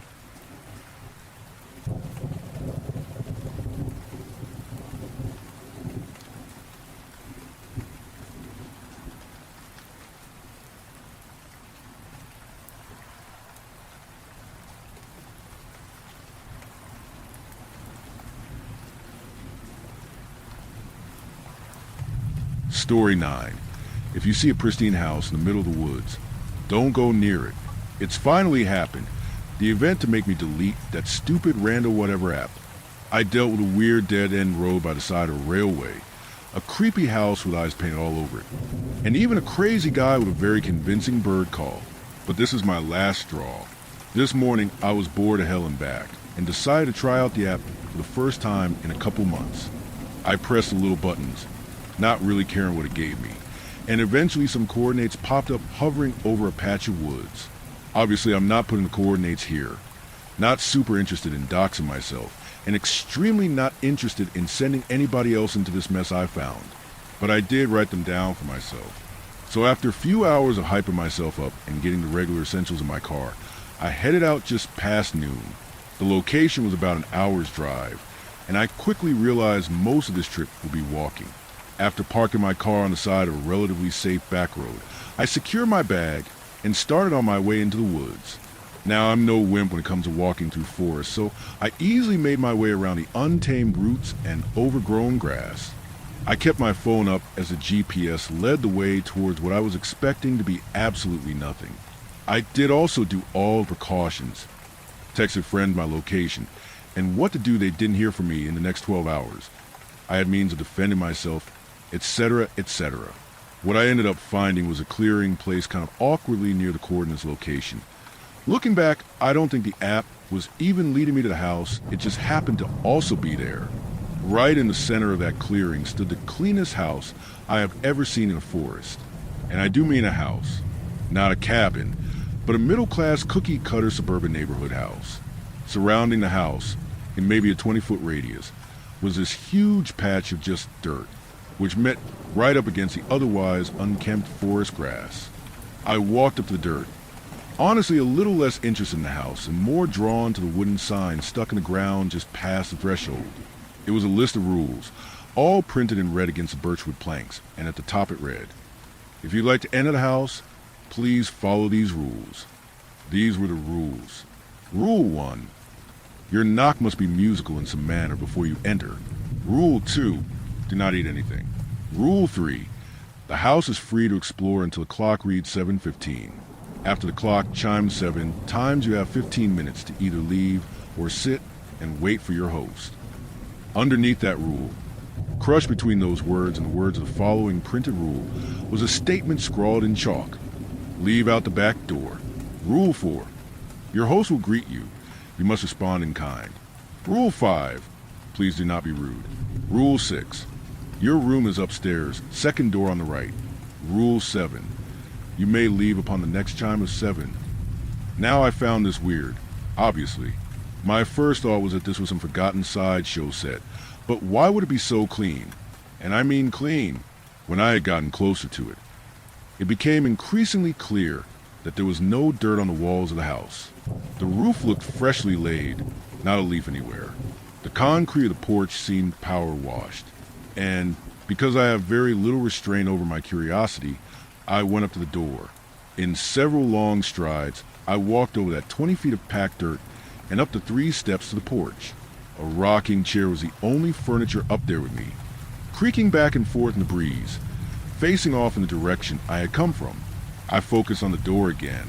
It was a pale blue color, and like everything else, was clean as a whistle right down to the brass handle. Above the door was a simple wooden sign with "Home of Mr. March" carved into it. Below was a doormat, "Welcome, weary traveler." It said up to me. My fingers were already brushing the handle in an unconscious action when the rules rang loudly in my mind. Slowly, I took my hand back and just looked at the pale blue wood.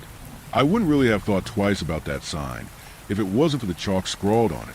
The writing had seemed frantic, I guess, almost too serious for what I thought was just weird attraction at the time. I figured what the hell and played along. The only musical knock I knew was shave and a haircut. So I rapped that against the wood. After the ending two knocks echoed into the house, the porch light flickered on, and I heard a record player start up inside. With a bit of hesitation, I opened the door.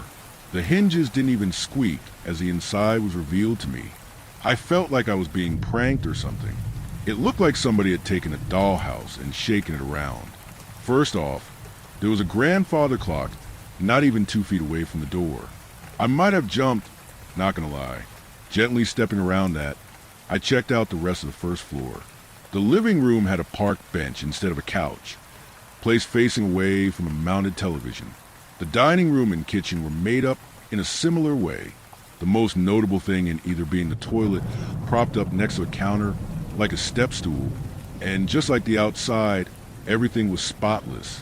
There were pictures hung up on the wall and placed on end tables, but they were all framed still filled with stock photos. I could hear that record player music the entire time I was wandering around. It was just the same weird calliope music on repeat, but I couldn't find the player. The music just seemed to exist in the space with me.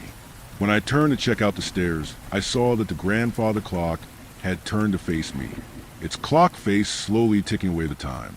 Choosing to ignore for the moment, I moved past it to stand at the base of the stairs.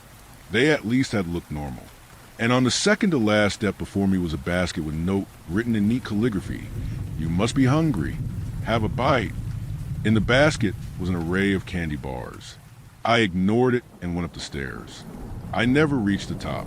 Every step I took only seemed to make the second floor move further and further away.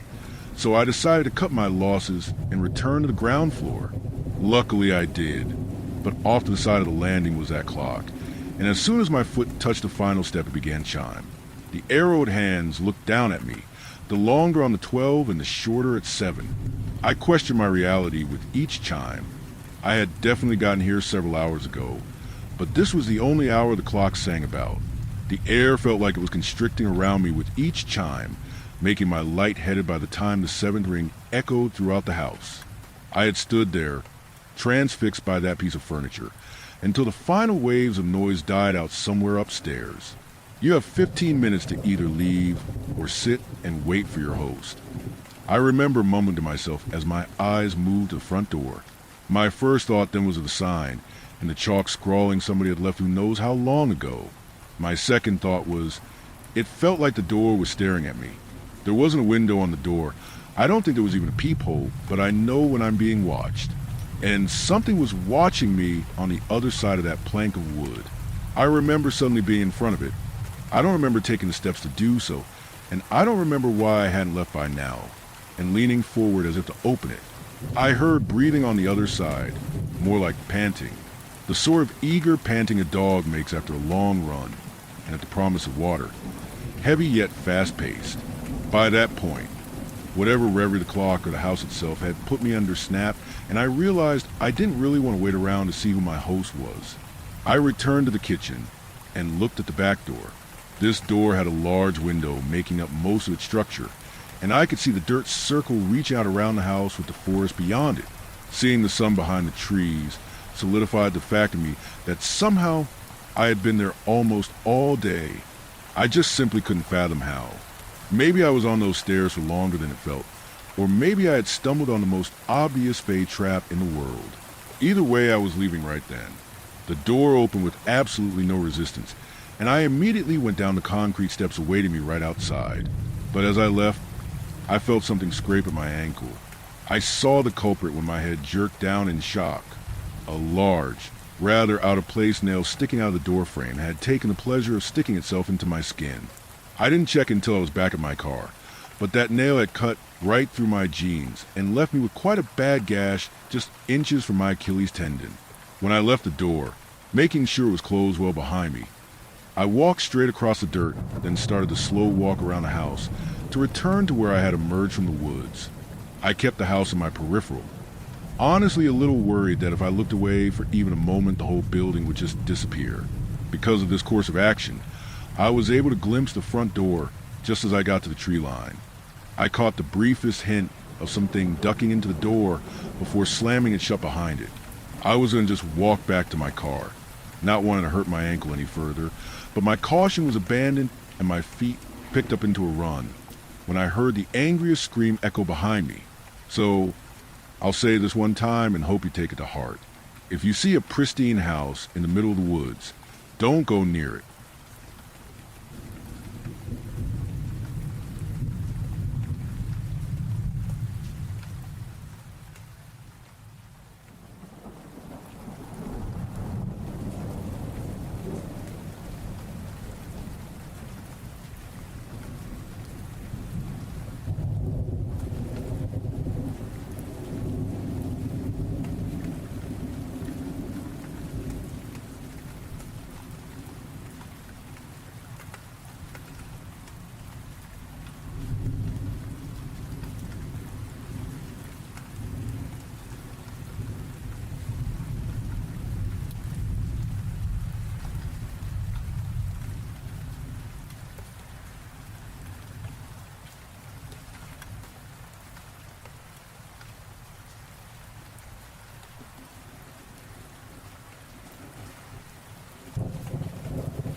Story 10, The Shift. Message broadcast.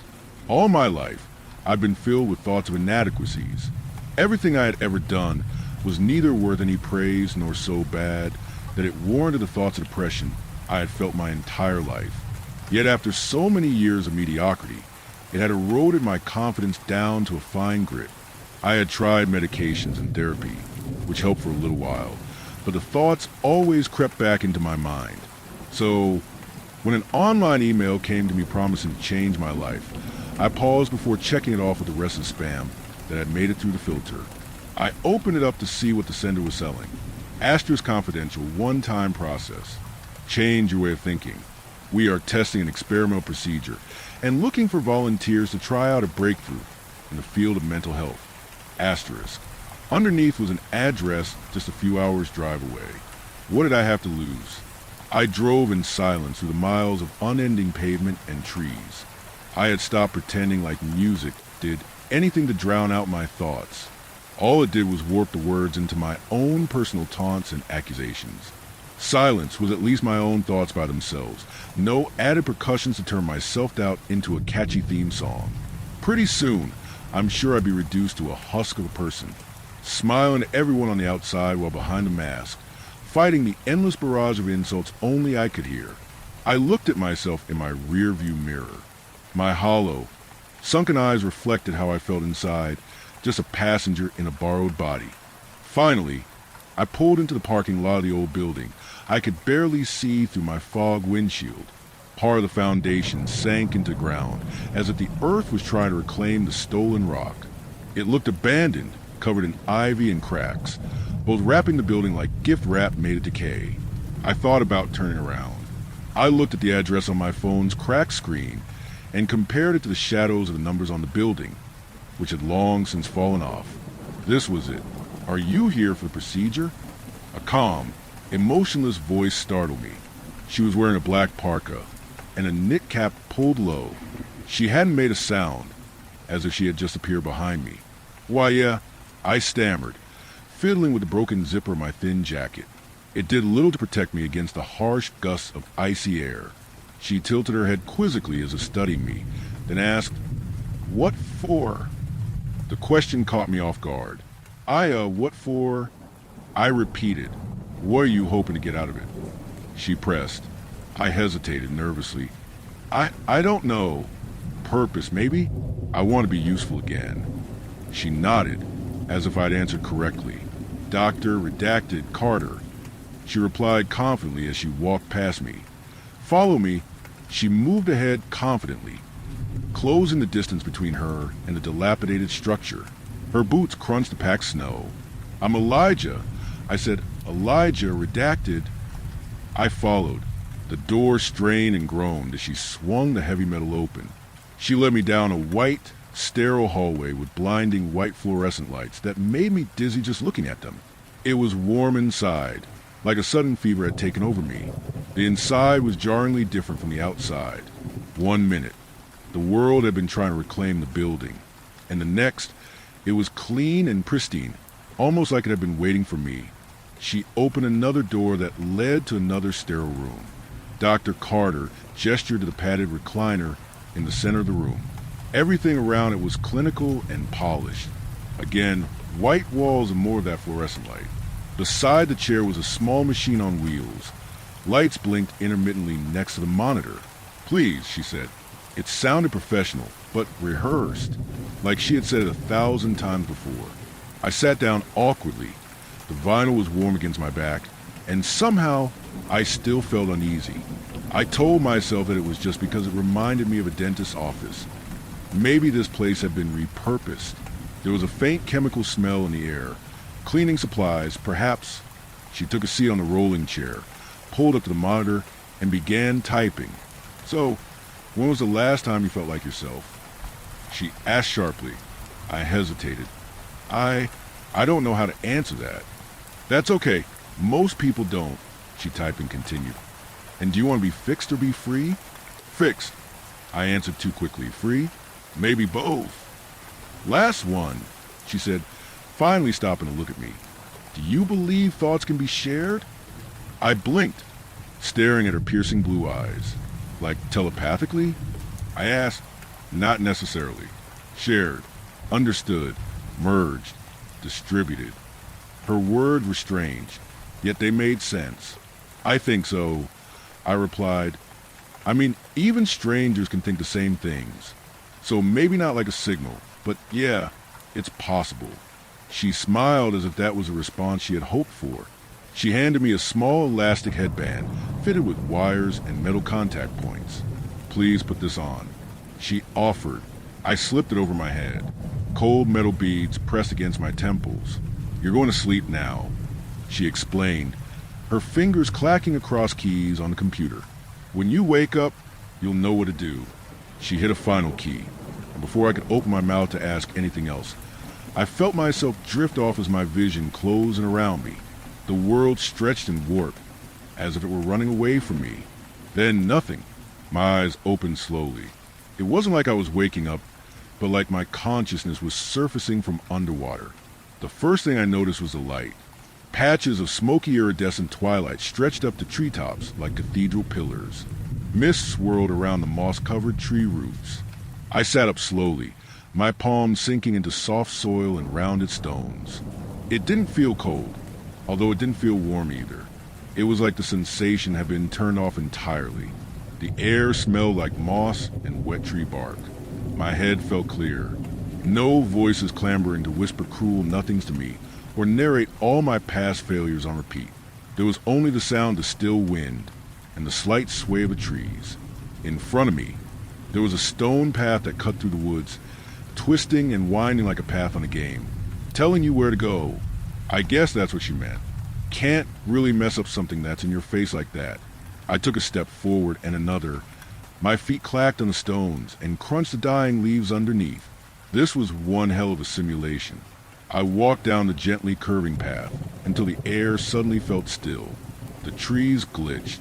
It felt too still, like the forest was suddenly holding its breath. I heard the faint humming, like an old refrigerator. I walked forward on the path, the sound growing louder and more familiar as I went. My steps changed from crunching leaves and clacking stone to cold, hard linoleum. The trees dissolved like ink in water and were replaced by the dark wood of an old kitchen. The woodland air turned sour and stale, and suddenly I was standing in a dim, musky kitchen with a black and white checkered floor. Broken cabinets, either hung from hinges or missing altogether, stuffed with trash or laid bare. The only sign that it had ever been used to store food was a single crushed tin. The refrigerator, which held the scribbled drawings of a child, sat in the corner. I knew just looking at it that it was empty and the lights were out. My chest tightened. This place had never really left me. As much as I had tried to repress it, this was one of the memories that echoed my self-deprecation every day in those whispers that only I could hear. A small boy, about 10 years old, walked through the door and stared at my feet. I turned around and saw a woman lie on the ground. Face up, her eyes were glassy and her skin pale. A rubber tourniquet was still wrapped around her arm, and the needle was clutched in between her fingers. I remembered this now. "Mommy?"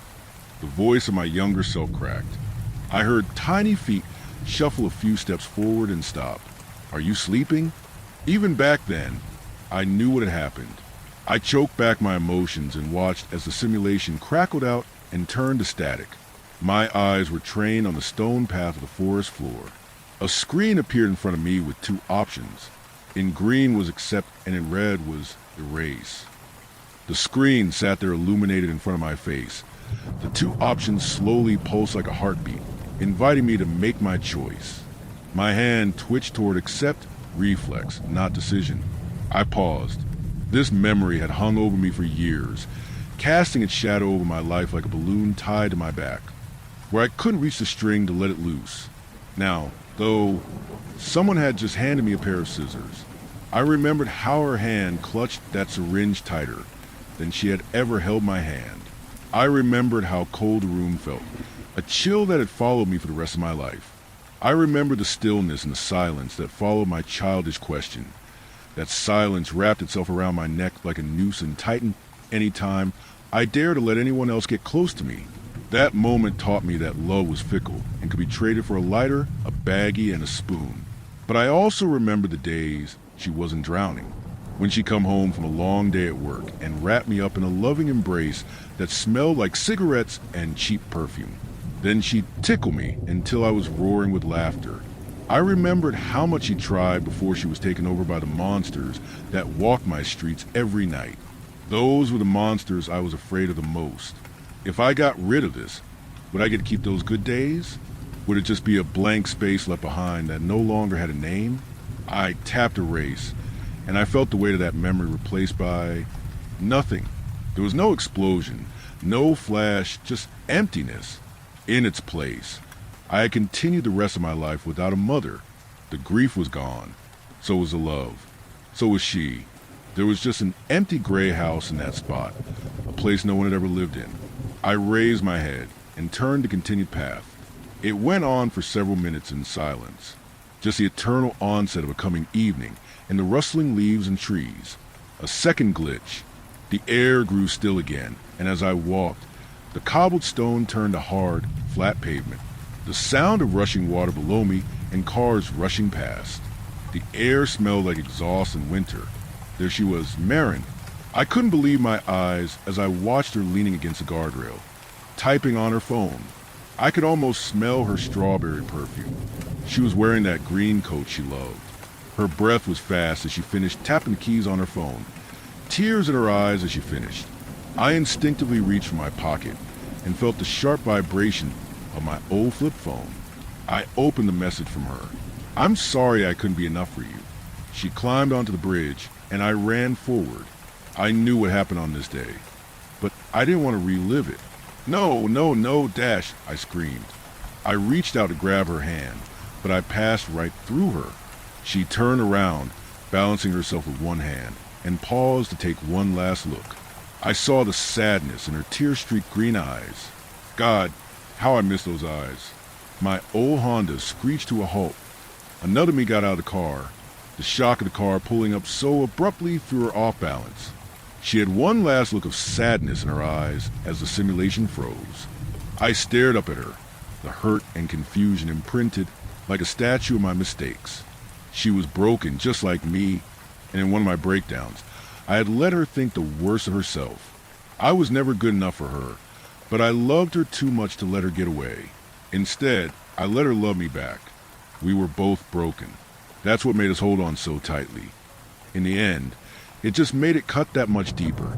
Now, staring at the culmination of that relationship, I saw all of my regret in one still, silent photograph.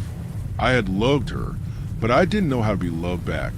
The screen appeared again, accept in green, erase in red. My hand didn't move this time. I weighed the options, thinking about this decision.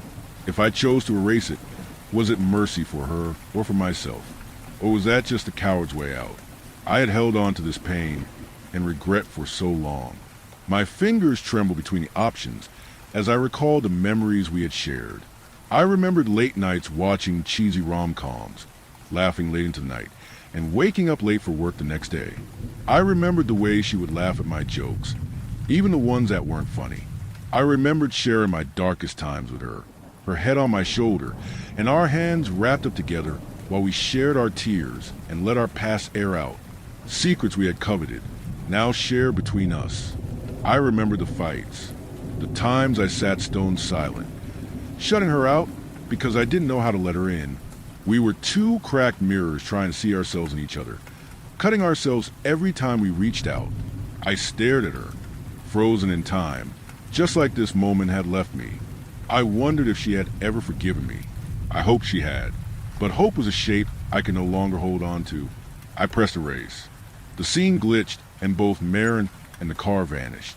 The forest slowly trickled in as the memories fled my mind like a breaking dam. I still remembered I had an ex named Marin, but everything about her was gone now. The smell of her perfume, the way she looked at me, and most of all, her texture, gone. It felt like remembering a dream after you had just woken up. It made sense when it was there, but the details just didn't quite fit anymore. I turned again and continued down the path. I walked for what felt like an eternity. The path stretched on forever through the forest until it came to a sudden end. There was no more path. I stood there at the end of the stones, looking around for what to do. The air was still again, but nothing glitched, nothing was out of place. It was just the end of the road. I took a step forward, and the forest around me seemed to fade into the background. I reached out and felt the cold tinge of glass against my fingers. I turned and saw another version of me, wearing a thick turtleneck and glasses, sitting in a large chair, holding a book with my name on it titled Struggles of a Broken Mind. Our pain could have changed lives, he said, tapping a finger on his book. Instead, we stopped letting our words flow and gave up. Another, in a different mirror, wearing a white lab coat and a stethoscope draped on his neck. A doctor. His coat was pristine, and his gaze was sharp and cynical. Dropping out after just 2 months, he chided. We could have been so successful. The glass at my fingertips pulsed with something alive behind it. I turned to it and saw another me smiling with Marin and holding 2 kids, one by the hand and the other cradled in his arm. If we had just let her love us, this could have been our life, he said with a genuine smile. I looked at the other mirrors. Another me on a motorcycle. He looked fulfilled, no hollow eyes or pale skin. He was tan, toned, and well-traveled. He had escaped the delusions of the voices and outrun the doubts. We could have been free. He said, we should have taken that trip and just kept going. Ride the waves of life instead of letting them pull us under. I turned and saw myself alone, but this one wasn't like me. He didn't wear a mask, and he didn't look like he ran from his problems. He looked content with his life, regardless of not having had massive success. He had accepted his burdens. We should have stopped listening to the doubts. He said his hands were in his pockets. We could have been any one of these, Elijah. I fell to my knees, staring at the blank mirror. The other Elijahs just sat there silent, their eyes on me, judging or maybe mourning. My reflection appeared in the blank mirror, a pitiful man with a pale face, sunken eyes, and borrowed skin. I crawled closer, and so did he. This was the real me, the origin, the failure. The options appeared in the mirror. Accept, erase. I shuddered looking at the options. This was no longer memories being cut out like before. This was me. I turned back to the other versions of me. The writer, his eyes sunken like mine, darkened like ink from long sleepless nights. The doctor, cold, calloused. He looked like he didn't even care for the people he saved, only the results of his work. The family man, he wouldn't even look at me. He simply played with the children he had raised. The wanderer, healed but always alone, always on the run from the echoes that still plague his mind. The healed one, the one I was most envious of. He just stood there, silently watching. He said nothing. You didn't have to. I turned to look at my ghostly reflection staring back at me. I'd walked this road too long and too far. I had spent an entire lifetime in almost excuses, drowning under the weight of my grief. I was nothing more than a hollow man wishing for a way out. I was tired of wishing I was someone else, tired of holding on to that regret. My hand hovered over the green accept, and then I pressed erase. The mirrors vanished like smoke, one by one, until I was left staring at myself. My own reflection slowly fades like a whisper of a dream I had once long ago. It was only me now. No more potential, no more possibility, nothing left to compare myself to. I sat there for a while, staring out at the path that stretched out in front of me. I wasn't sure what to do. I didn't think there were any more choices to be made, but I guess I was wrong. Finally, I stood, my legs weak, as I continued on the path. I don't know how long I walked for. It must have been some eternities. I don't know. I felt like there was no time here anymore. I felt numb to everything. Eventually, through the trees, I saw the path split. I stopped as I reached the end and looked down each short path. One led to a simple metal door with a tiny window that flickered fluorescent light. A sign marked above it read exit. I could hear the soft hum of the bulbs just beyond. The other path led to a strange pond surrounded by strange trees. They seemed both alive and mechanical. Their roots seemed to turn into cables feeding into the edge of the pond. Lights danced across tiny needles that played on the trunks like music notes. I looked back at the door, its promise inviting a way out, back to reality. I took a step to the pond, then another. My body followed the path to the edge of the water, where I knelt and looked into the white waters. It didn't reflect me. The waters were placid and still. I reached down and touched the surface. It felt like static. Dr. Carter's words echoed in my mind. When you wake up, you'll know what to do. I had chosen to erase everything that made me what I was. My pain, my joy, my past. It was all gone now. I stood and looked back at the door again. It was just a few feet away, promising the way out. I wasn't sure I wanted that, though that door was no longer freedom. It was a humming prison sentence full of new pain and regret. I turned back to the white watered pond, its unknown promises beckoning me in. I stepped into the static waters. No rippling on the surface at all. It was shallow. I felt a hum that pulsed, something that resonated in my entire being like a pulse. It was like a heartbeat had begun, like a machine had come alive. I stretched my hands into the water and welcomed the full embrace of whatever was to come. I felt the cold static ripple across my skin as I closed my eyes and let out my breath. And then I let go. Dr. Carter descended the lift with me, lying on the chair, down past hundreds, thousands of blinking lights. I stared at the shrinking fluorescent lights, growing smaller and smaller as we went. Finally, it stopped, and Dr. Carter pulled out a small device. She pressed a button and spoke into it, her voice cold and clinical as always. Subject 985-2216, Elijah, redacted. Successfully integrated. Thought pattern stabilized.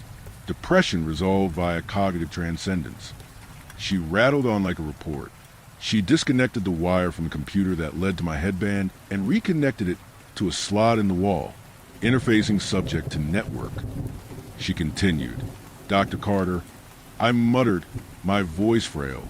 She looked down at me and smiled. Don't worry, Elijah, you're going to be more useful than you've ever been. She fitted a mask over my face, and I was blind to the outside world. I felt my padded bed slide and heard a door close. The next thing I felt was a thick, viscous liquid cover me all over. I felt a zing of an electrical shock and saw a tiny green light flash in my eyes. Then it turned off and then came back on again. It continued to blink over and over and over again, like a heartbeat that was not my own. I smiled at the blinking light. I was finally useful. I could feel it. If you're out there and you get an email about a procedure that can change your life, don't delete it. It might be able to keep its promise. End broadcast.